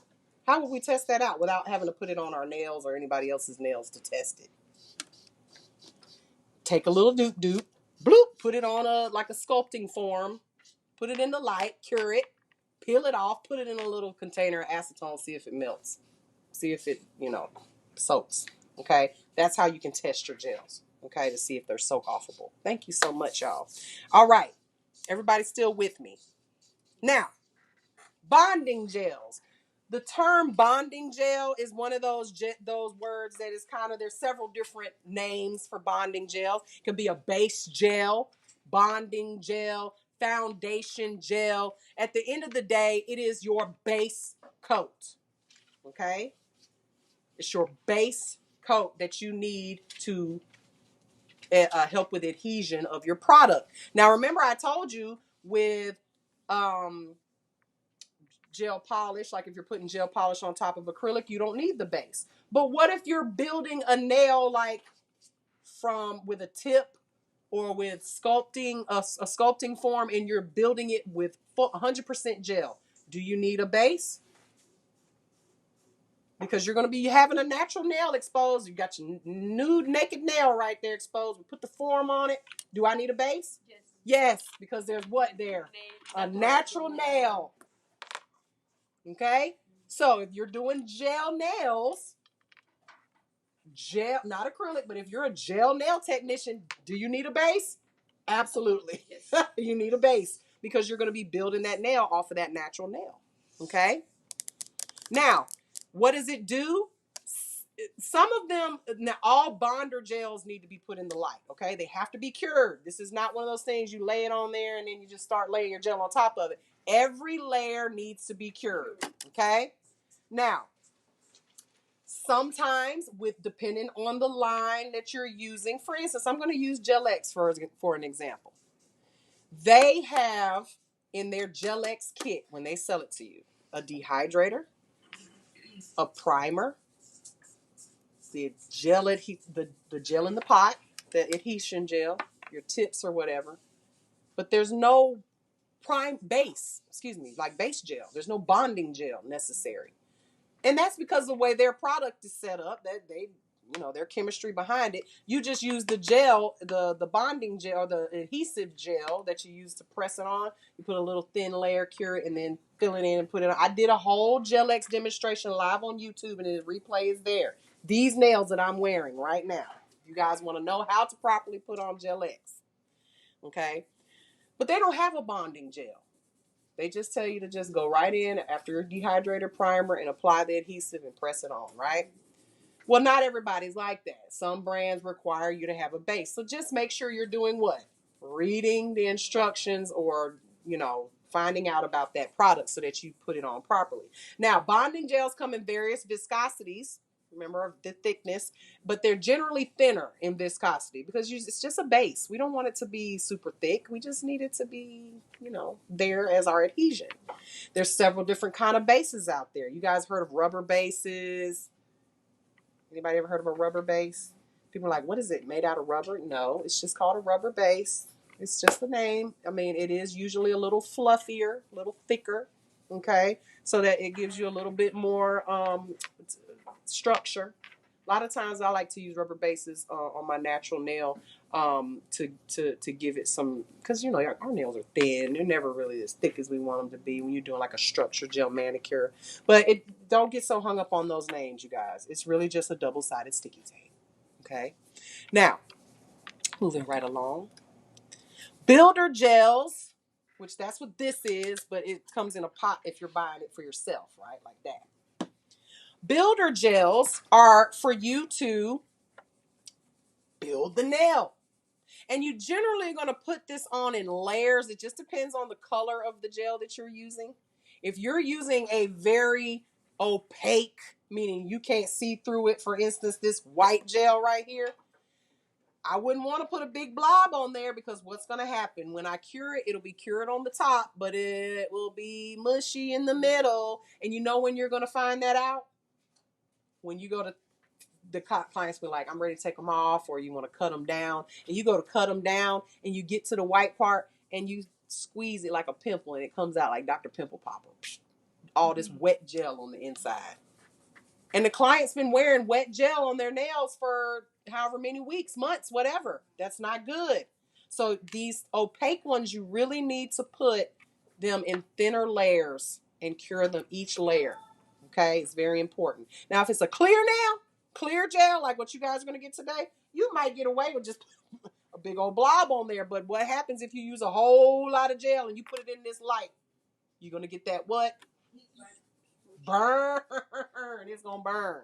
Okay, so putting it in layers is going to be helpful. Okay, now, again, there is a difference between builder gels, because this is a builder gel, right? This this white one that's real thick, this is a builder gel.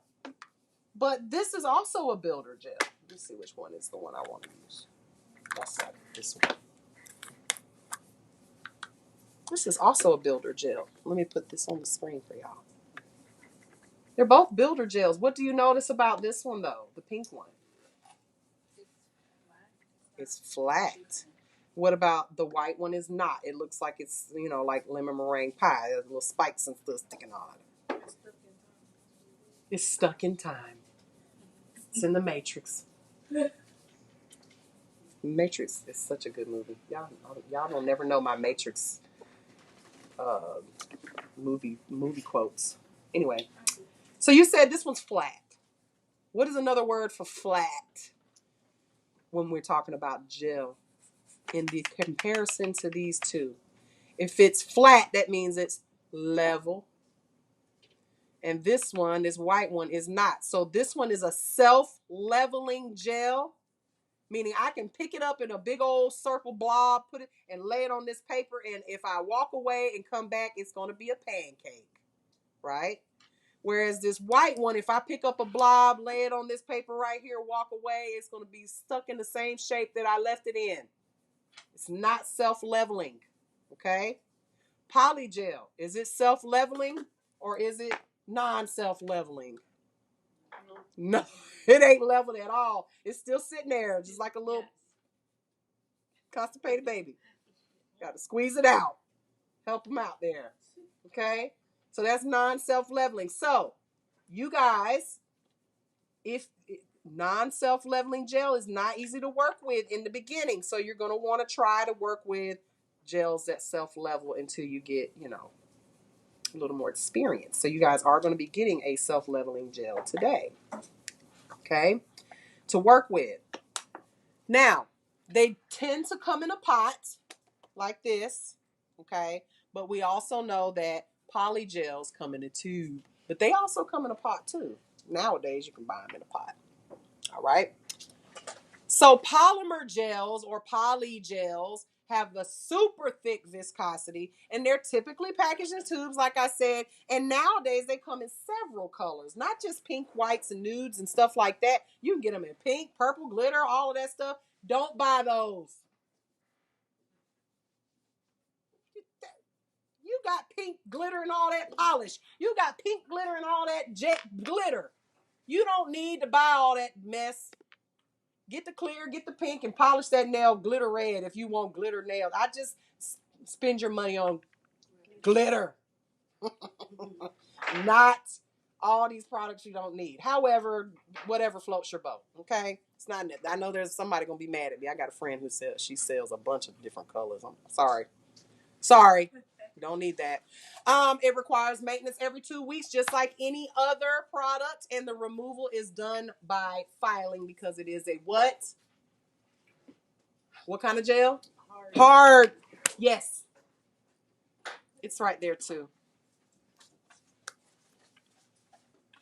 Okay. It is a hard gel. Yeah, no soak. No soak. Can't soak this off. So if I tell you that you can't soak it off, how do we get it off? We're going to file it, but are we going to file it to what point? You don't want to file it down to the natural nail because that's going to damage the natural nail. So you're always going to leave a very thin layer. Now, most clients are going to take it off and want nails back on, but you're still going to leave a very thin layer. Okay, you don't want it to be thick or whatever. And you don't want to take it all the way to the natural nail.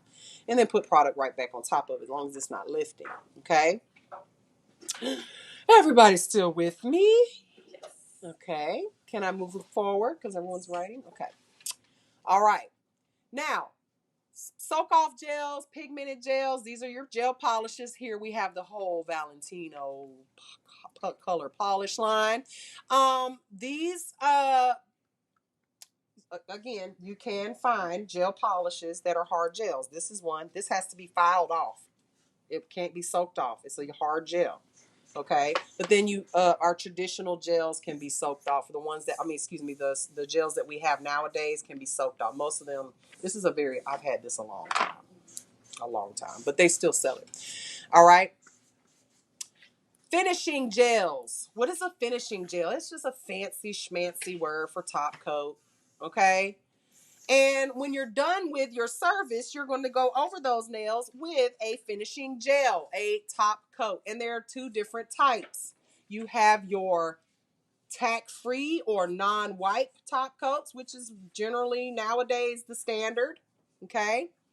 And then you have your top coats that have a tacky layer or an inhibition layer. And you guys will see what that is today. Okay. What that tacky layer is. It's uncured gel that we don't want to touch. We want to go ahead and top coat that to seal that nail in. Now, there's more than just clear top coat that's tacky or non-tacky. What other types of top coats do we have? We got matte top coat. We got glow-in-the-dark top coat. They have top coats that have glitter in them. They have top coats that have chrome sheens to them. We got all types of top coats. Don't buy them. Sorry. You can do all of that with buy chrome and glitter and stuff like that you can use in all different kinds of different ways, right? Rather than going and spending $20 on a glow-in-the-dark top coat, get some glow-in-the-dark glitter or some glow-in-the-dark acrylic or some glow-in-the-dark, and then just use one top coat. Don't waste your money on stuff like that. I'm sorry. It's just not necessary. My top coat, which we have featured here, is scratch resistant, stain resistant. It's a hard gel, so it's going to definitely have to be filed off before you can soak off that polish. So it's a very good, strong top coat. I love my top coat. People swear by it. Okay. Now, moving forward, what kind of products do we need or supplies do we need? Not just the lamp, not just the gel, but what else do we need to be able to do gel nails? Well, absolutely. Okay. First, we need our lamp, whatever kind of lamp you're going to use. And then you need a gel brush. And you ladies today are going to get a brush along with your gel.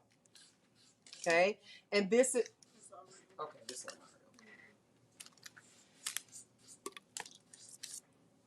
This is let me put it over here. A gel brush that is a nylon or synthetic bristle brush. Okay. Most gel brushes are going to be a synthetic bristle or hair brush. Okay. They do have gel brushes that are made out of animal hair, some, yak or whatever. I don't know.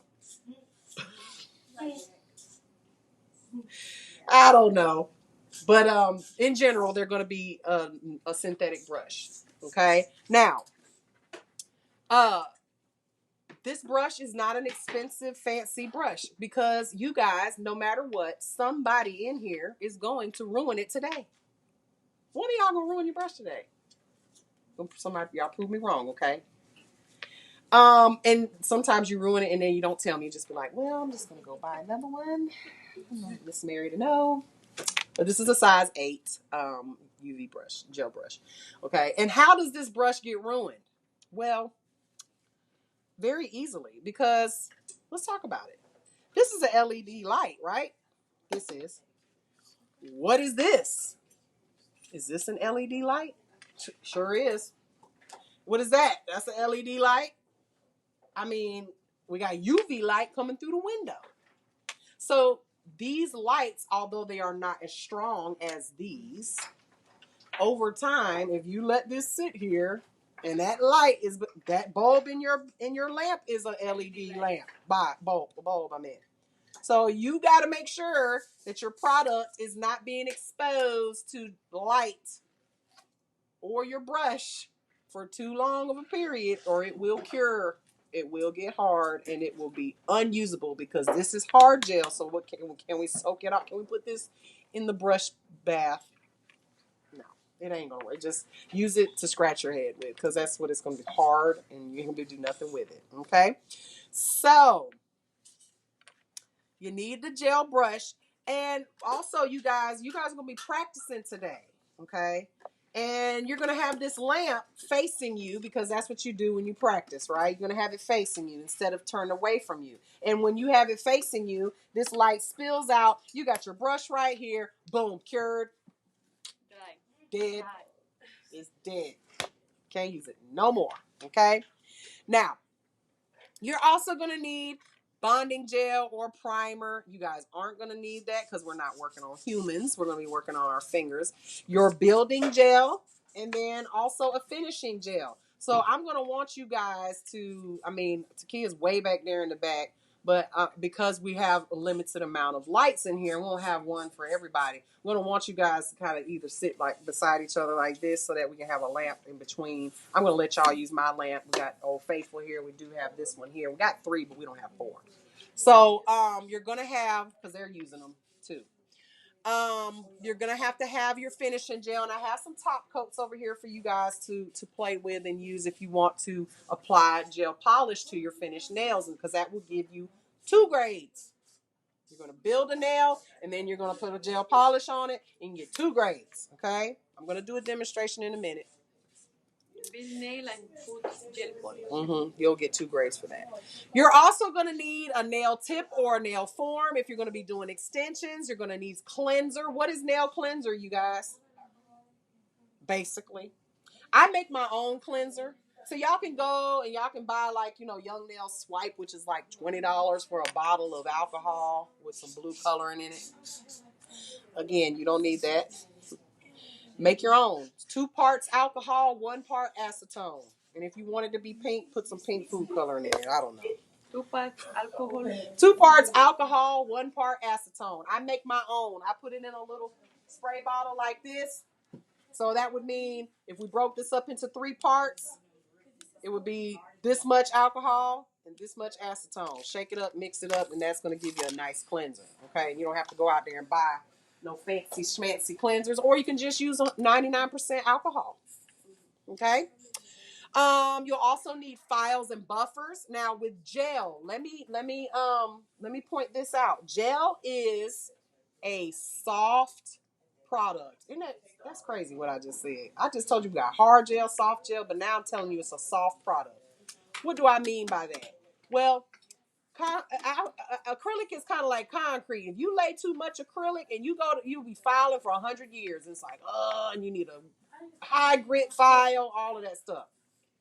But with gel, it's a softer product. And when I say that, I mean when filing. You do not need You be very careful to using an e-file on it, because you file everything off you just did very easily. Okay, it's softer, it's easier to file. Okay, so you definitely want to have like 180 grit file versus one that's like 100 grit. You're not going to need all of that for your shaping and filing, because it will, I mean, in the beginning, you may make lumpy nails. Let's be honest, you may, and you might need a higher grit. But in general, you're going to want about a 180 grit file when working with gel. Okay. Now, lint-free cleansing wipes is what I highly recommend when working as a nail tech in general. The only reason I use cotton balls is for lacquer, because you need to soak that acetone into that lacquer to be able to get that polish off, right? But lint-free wipes, and when I say lint-free wipes, I purchase wipes like these. These are in little squares, but I usually buy them in the big square and then cut them, because they're cheaper that way. But this is just like a gauze type of deal, lint-free. It is lint-free. Okay, lint is not your friend in the nail industry at all. Okay, we do not like lint. All right. Those are some of the things that you need. Now let's talk about storing gels. Okay, you guys, you see these gels are up on the wall over there. That's because those are y'all's gels. Y'all don't care about them. It's obvious if you look at some of them. But Miss Mary's gels, my gels, if you come to my studio in my house right now, you will not see a single gel polish anywhere, because they are inside the drawers that I have in my studio. And why is that? You do not want to expose your gels to constant light or heat. This is why I tell you guys, take your kits, take them out of the car. You got this gel now, you're gonna have a brick, and it won't work the way it's supposed to work, because it's now the chemicals, heat is gonna affect it chemically. Okay. So keep your gels in a cabinet, in a drawer, in some dark, cool, dry place. Okay. As well as your brush. Okay. Same thing. Don't have them just sitting up, sticking up in the air where the light can hit it. Okay. That is the best way to store gel. Now, having it on a shelf is not a big old deal, but just try to keep it where the sun isn't beaming directly on it. Okay. I have been in situations, y'all. I back when I had my suite was in the very front of the building. So I had a big window in my suite. I was in the front. They never saw me because I kept my windows closed, because I didn't like people. Can you open the door? No, I'm not in here. Anyway, because it was a buzz in, and I was the only one they could see, so they'd be tapping on my window. No. Call your hairstylist to come open it for you. So I kept my blinds closed, but I also kept my blinds closed because this happened to me once. I'm sitting there, and it's dusk. The sun's moving, and I'm sitting there. I got my pot sitting on my desk beside me. I'm doing a gel service on my client, and the sun comes through the window, and it just went right over my gel. And as soon as I went, it went. I was like, it was like a what's that? Oh, nice. I was like, what you showing me? What is that? The tape. Gel. Oh, okay. Medical tape. You did the tape. Did you pull it off yet? No, not yet. Okay, let's see. So I went in there and it just was like, it was like a ice skating rink. It was just ice. And luckily I was able to like pull that top layer off and throw that away, and there was still a little bit of gel that wasn't cured, and that was just from the sun coming over it for like 30 seconds. Okay, made it hard. So always cover your gels in between, long periods of time that you're using it. You don't have to put the top on it. Maybe you just put a paper towel over it, something to shield it from the light. Okay. That will happen. It has happened, and it may happen to you, because you don't believe me until it happens to you. It happened to you? It's happened to you. Okay. Now, using gel products. I'm going to do a demonstration, and I'm going to show you guys. We talked about heat spikes already, but I'm going to show you guys the skill known as floating the bead and also stringing the bead. Okay? Because when you're applying gel, it is not the same as acrylic. You're not using your brush and dipping it in monomer and patting it on the palette. You're just going to scoop out what you need and you're going to apply that to the nail. You honestly don't really need a brush to do gel nails. You can actually, and you'll see sometimes with polygel, people putting polygel on with an orange wood stick. Because what you're doing is you're guiding the gel. And it'll all make sense in a minute when I do my demonstration, okay? But that gel is a different animal, okay? So some people like cats, some like dogs, some like men. It just depends what kind of animal you prefer. Huh? What'd you say? I was laughing. Oh. Bump. Okay. Now, how do we soak it off? Same way we soak anything else off, right? If we're using soak off gel. Otherwise it has to be filed. I explained this earlier, but we soak it off the same way we do a soak off with acrylic. Remove as much as we can, soak off the rest, okay? With removal. Now, when do we use gels? Again, you may want to ask your client some of these questions or yourself, okay? How long does the client plan on wearing the nails? Okay, because like I said, you're gonna say, which one, acrylic or gel? Well, how long are they gonna wear it? Are they planning on taking? Is it just a weekend, excursion, date, or something like that? Something for the weekend. Are you gonna take them off? Hard gels might not be a great option because you've got to file them off. It's gonna be there for the next till your nail grows completely out, right? So you may want to consider doing something else like Gel X or press-ons or something. What about how long does the client want their nails to be? Because if the client wants their nails to be extendos, I wouldn't recommend gel at all. Okay? Acrylic is still going to be a harder product than gel, if you ask me. Now, any structure that you make properly will last, but however, extendos, try not to do those with gel. Plus, who wants to pay that? Anybody know how much gel set is compared to an acrylic set? I haven't been in the nail salon to get anything like that done in so long. I couldn't tell you. I feel like it's more than because just like dip powder. It's definitely more. What? It's kind of weird. Very weird. Any baby can do a dip set. But I'm assuming that they are more expensive because it's definitely more expensive in my salon. So, what does the client have lifting problems? Like I said, if they do, you may want to recommend gel. Okay, but you won't know this until you've been seeing them for a while. Okay, and when will this polish be removed? If you're doing gel polish, because some people don't wear gel polish because they like to change their polish a lot. Imagine changing your toenail gel polish if you're one of those girls that like to change it every week. That's a lot of filing on your toenails, right? That's why I say regular lacquer all day. All right. Same thing with the hands. If you're one of those people that changes your polish every week, you probably don't want to get gel manicures. A gel polish should last a week, or a regular polish should last a week. Does the client have fragile nails? Are their nails, maybe they should get an overlay rather than an extension? Okay. And here's a big one. Does that client always mess up their nails every time they walk out of the salon? If so, because that's how it used to be. Back in the day, going to the nail salon was an all-day affair. You were there from noon to 8 because you had to wait for that nail polish to dry, right? Nowadays, walk right on out. Gel polish, you're done, okay? So that client is probably not going to be a great candidate for regular lacquer. You may want to do gel. So, in summary, hopefully you guys have a full understanding or a better understanding of the chemistry, right? We got our oligomer, which is what? It's stuck where? In the middle. It's that oligomer is that gel-like substance, right?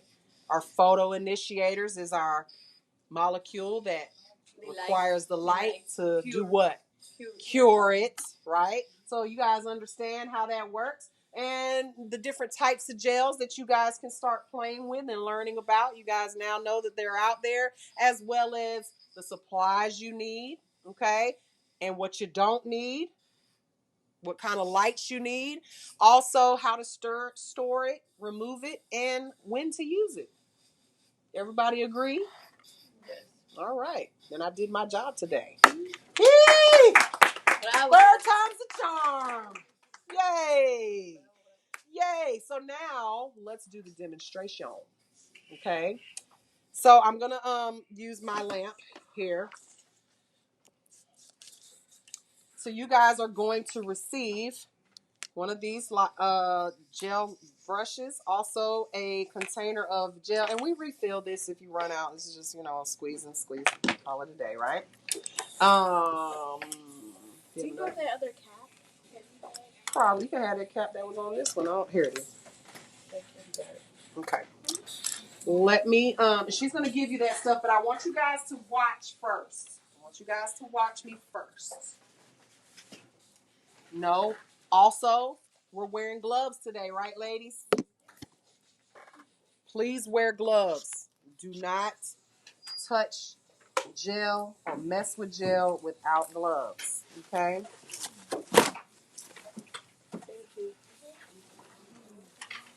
All right.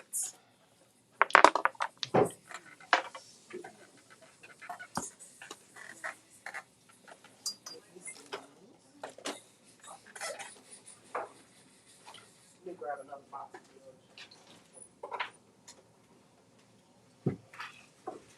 Larry, can you give me that book, please? Yeah, sure. Thank you, Larry.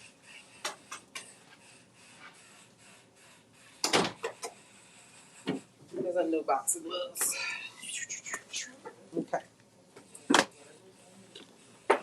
So I'm going to be using a little this so that you guys can see really well what's happening here on this nail. I'm going to be using one of these practice tips, or what do they call these, swatches. Okay, just about a little bit. There we go. All right. So I'm gonna put on some gloves. And a little trick, you guys, if you're wearing like really long nails, because some of y'all, you have really long nails on and the gloves kind of feel weird on your hands, clip the tips off of your gloves so your fingertips can go through. I mean, it'd be better for you to be able, and you need to be able to do your job, right? Okay. You get mad though, because It's the annoying. polish should be, when you file, the polish comes out, you like, how about so just do clear? Okay. So what's the first thing that I need to do to this tip? Hey, small grandchildren. Y'all so much. They always shout out. Okay. Make sure I can see myself. Okay. So what do I need to do first to this tip? If this were a human, right?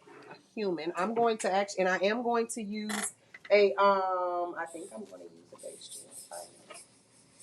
I'm going to use a base gel, okay? Because we're pretending this is a human, okay?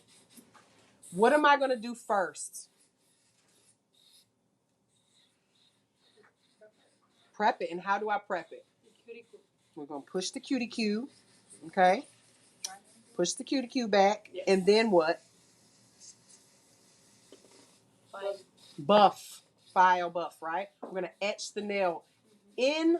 When it comes to gel, if you do not etch the entire plastic tip, you are going to have it peel off in one big chunk piece. The whole damn.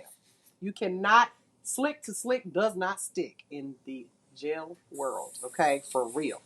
So we're going to buff this. Pretend that we push back the cuticle. And we're going to buff this tip so that it is etched, all right, completely, everywhere that we need it to be, okay? And then I'm going to apply what? Dehydrator, primer. This is a plastic tip. It would melt if I put all that primer on here right now, but I'm going to do dehydrator, primer. That's if the product calls for it, right? And then we're going to put a base, okay? Our base coat. Now, your base coat. This is a rubber base by Gel X, okay? But it's just a little bit thicker. But we're going to apply the gel very carefully everywhere that we want our gel, builder gel, to go. So this means we need to polish this on very, very carefully and not to get it on the skin. Okay? That's the base coat. This is base. You guys are going to need this today. I'm just showing you the base so that you understand the full process. But again, you don't do this on a plastic tip either. Okay, it's going to stick regardless.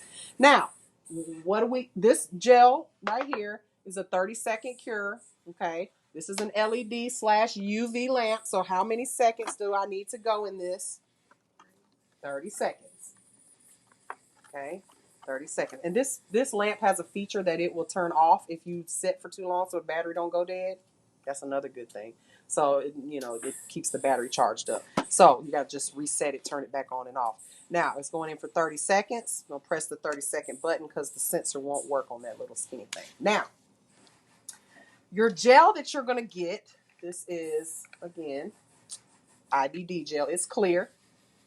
Okay? When you first get your brush, it has a little bit of a adhesive on it, just like any new brush. You need to clean that off. Just take a little alcohol, brush it off. I did this yesterday on this brush, so I'll just show you what you're going to do. Just take your brush and just kind of clean it off like that. Okay? You put it on paper towel or whatever. All right, so this is the part that you guys need to remember. When you are applying gel, remember that gel goes where gel is. It always wants to be with the gel, okay? It wants to be together with the gel.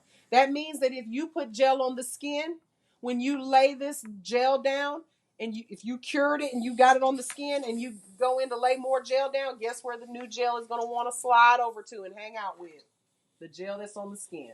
So it's very careful that very important that before you put it in the light, you check to make sure that if you did get it on the skin, that you get it off with a cleanup brush. I always have a cleanup brush available when I'm doing gel, always, to get that gel. I don't want any gel on the skin for no amount of time, okay? And then cure it, okay? Because gel is awesome. It's very forgiving. It's not going to, punish you as long as you put it in the light when you're ready to, not before or after, all right? So, reason I said gel goes where gel is. I'm about to put a layer of gel that is known as the slip layer. Okay? This layer of gel does not get cured until after you lay your bead. Let me make it make sense, okay? We're going to apply a very thin, pick up a bead. Now watch when I pick up a bead. There's like a string. You see it's like attached, like gooey, like snot. All right? You need to break that string.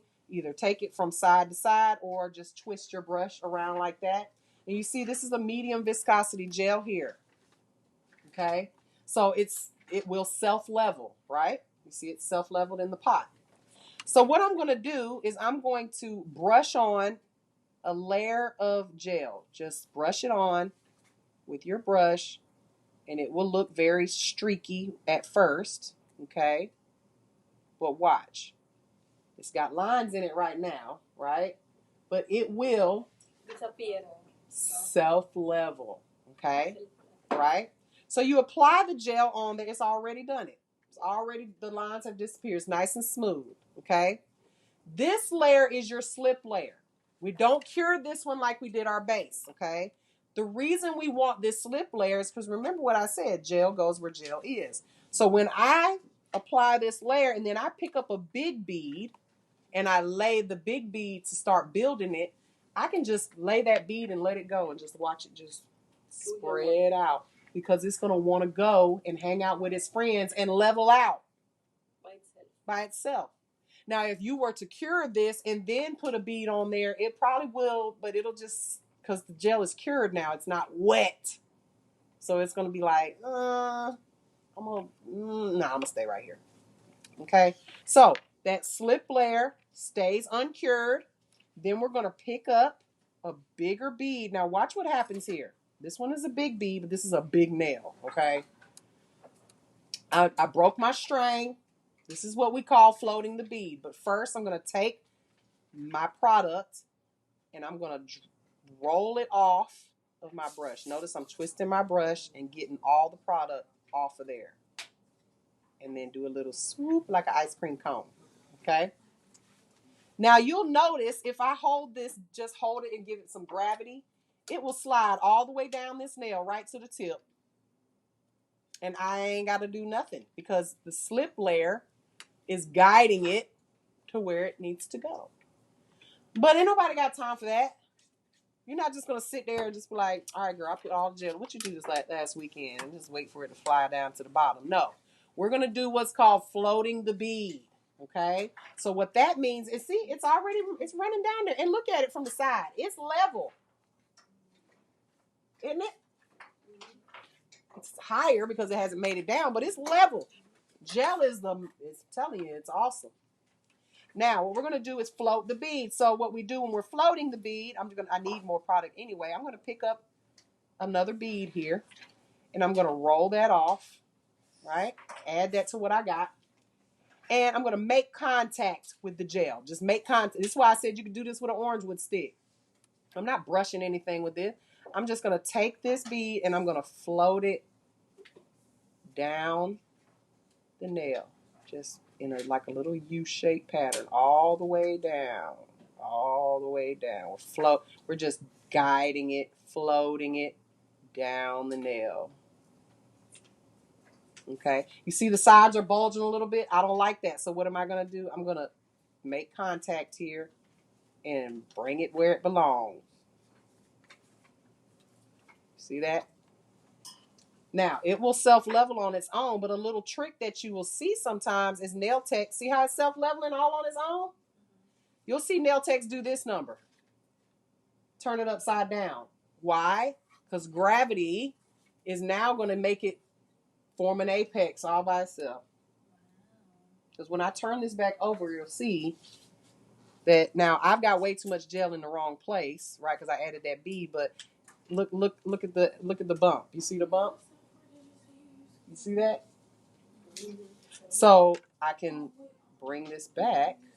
Let me turn it the right way. Bring this back to where it belongs. We're floating the bead where it belongs. We want the apex about right there, don't we? That's where we really want it. Okay? And it will on its own flatten out, or we can turn it upside down and that apex will be right there. Okay? So that's floating the bead, helping it move. Now stringing the bead, let me show you what. So this is all self-leveled. Look at it from the side. I mean, it's perfect. I didn't do anything. It's perfect, right? Now imagine if I didn't put enough gel. I'm just going to scoop out some of this gel right here. Scoop it out. We don't need it. We're going to do what's called stringing the bead, okay? So I got a big gap right there in the middle. So now I'm going to take a little glob of gel here, and it's got a string. It's just like a little snot string right there, okay? We're going to attach it here. You see the string? And I'm going to apply it just where I need it. See how it's just make contact and drag it where you need it. If the string breaks, make contact again, drag the gel where you need it. Does that make sense? Stringing the bead. Touch it, bring it down. Touch it, bring it down. Like if you're trying to move this gel and put it in a certain place, you can add a string of gel to it. Okay? So there's several different ways to build a gel nail. That's just some little things that you just want to add. It's like when you do an acrylic nail and you're like, dang, I need a little bit more right there. You pick up a little bead, don't you? Well, in this case, we can't make beads. We make strings, and we're going to string it. We're going to bring what we need over here. And the great thing about gel is it's not cured until you put it in the light. So it's your fault if it's ugly. You put it in there too soon, right? So I'm going to turn this over a little bit just so it can bring an apex to the middle. And then we'll go into the light for 30 seconds. Now, that was a big blob. What would you want to do to keep this client from having a heat spike? Flash cure it, in and out, sit outside the light, gradually go in, or hit the low temperature mode. And there are a lot of lights out there that have low temperature mode, but some of theirs flashes when you hit the low temperature mode. It'll flash, and then some do like mine where it gradually goes up. Just depends. But that is a great feature to have. Now, once this cures, it's almost done, 30 seconds, okay? This will have, first of all, if that's not the clearest enhancement you've ever seen, right? That is, acrylic is one thing, but gel is clear, like glass, okay? So what I'm going to do before I start filing it is remove the tacky layer, because there is a tacky layer here. You'll know, because you can hear it sticking to my glove. We don't want to touch that. We don't want our clients touching it. We don't want to get it on our clients. So when we wipe our tacky layer, because you want to wipe it before you file it, otherwise you're going to get gummy stuff all over your file. You have to replace your file 5 minutes after you put it on there. And take a little alcohol, a little cleanser. Okay. Notice how I remove the tacky layer. I'm not going to go up and down, up and down, up and down the client's finger. Why? I'm getting that tacky layer all over their skin. We don't want that on their skin. So we're going to do the little move that I like to teach y'all. We're going to lay it on there, and then we're going to twerk it down. Okay. Flip your little pad over so it's not no tacky layer there. If you still have some more, and just wipe it clean.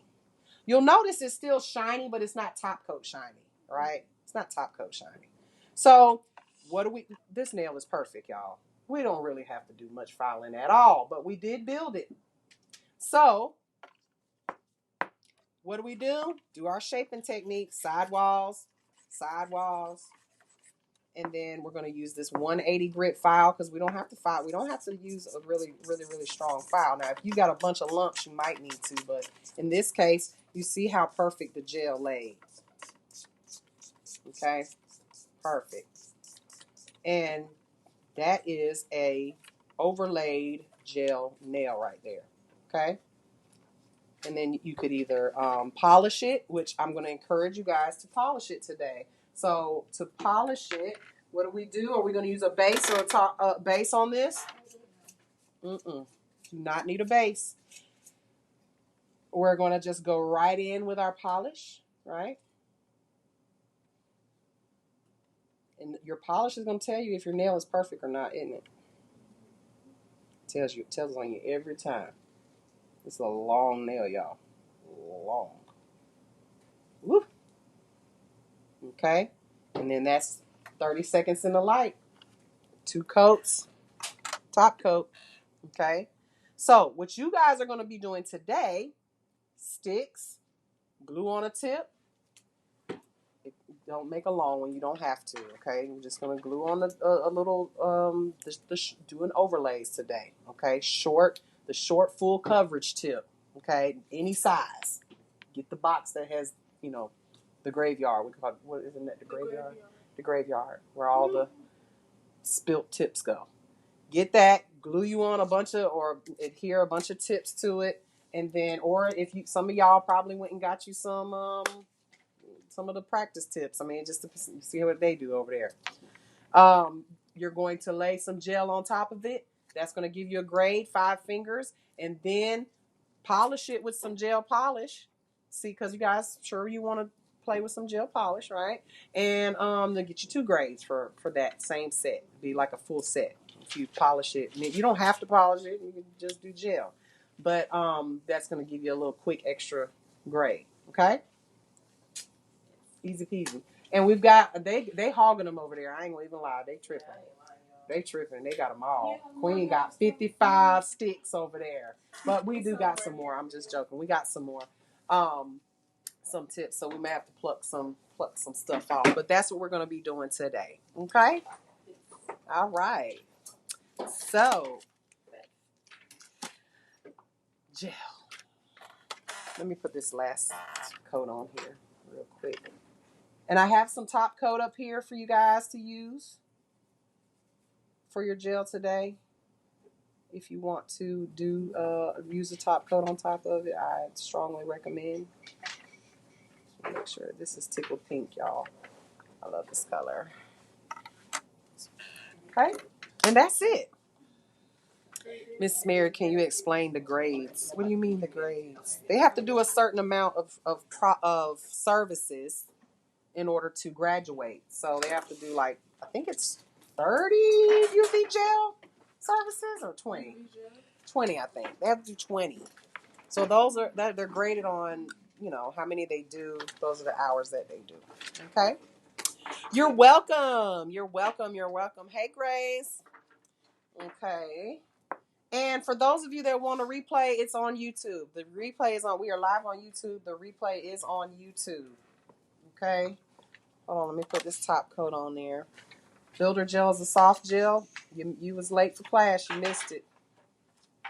You ask my students. I don't repeat nothing. If you that late. Y'all answer that question for. There are several different types of builder gels out there. Some are hard, some are soft. From my experience, they're all hard. But y'all say there's a soft gel out there that is a poly gel. I don't know of any soak off poly gels, but y'all say so. I don't believe it. I don't believe that it can be used as a hard gel because it's not gonna be strong enough. But that's what y'all say. I don't know. I don't know, honey. And we'll help y'all pluck off some of those things because I know they're covered. You really, some of them have the like it don't have a shiny top coat on it, so you really could just put the gel on top of that instead of having to put another tip. So the ones that are like matte, you can just put the gel on. I know Yeah, they're gonna put it. Pluck it off and do it fresh. I wouldn't want to do it over nobody old ass work. Well, Here goes some more tips too. Somebody else's busted work. Oh, I just subscribed. Thank you. I have my like master classes or continuing education class. Not yet. We don't. What is this on my hands? Oil? What did I just touch? It's oily. Is something oily in there? My hands are oily. Oh. No, we not yet. I gotta wait until September for the applications for me to put in my application for continuing education classes.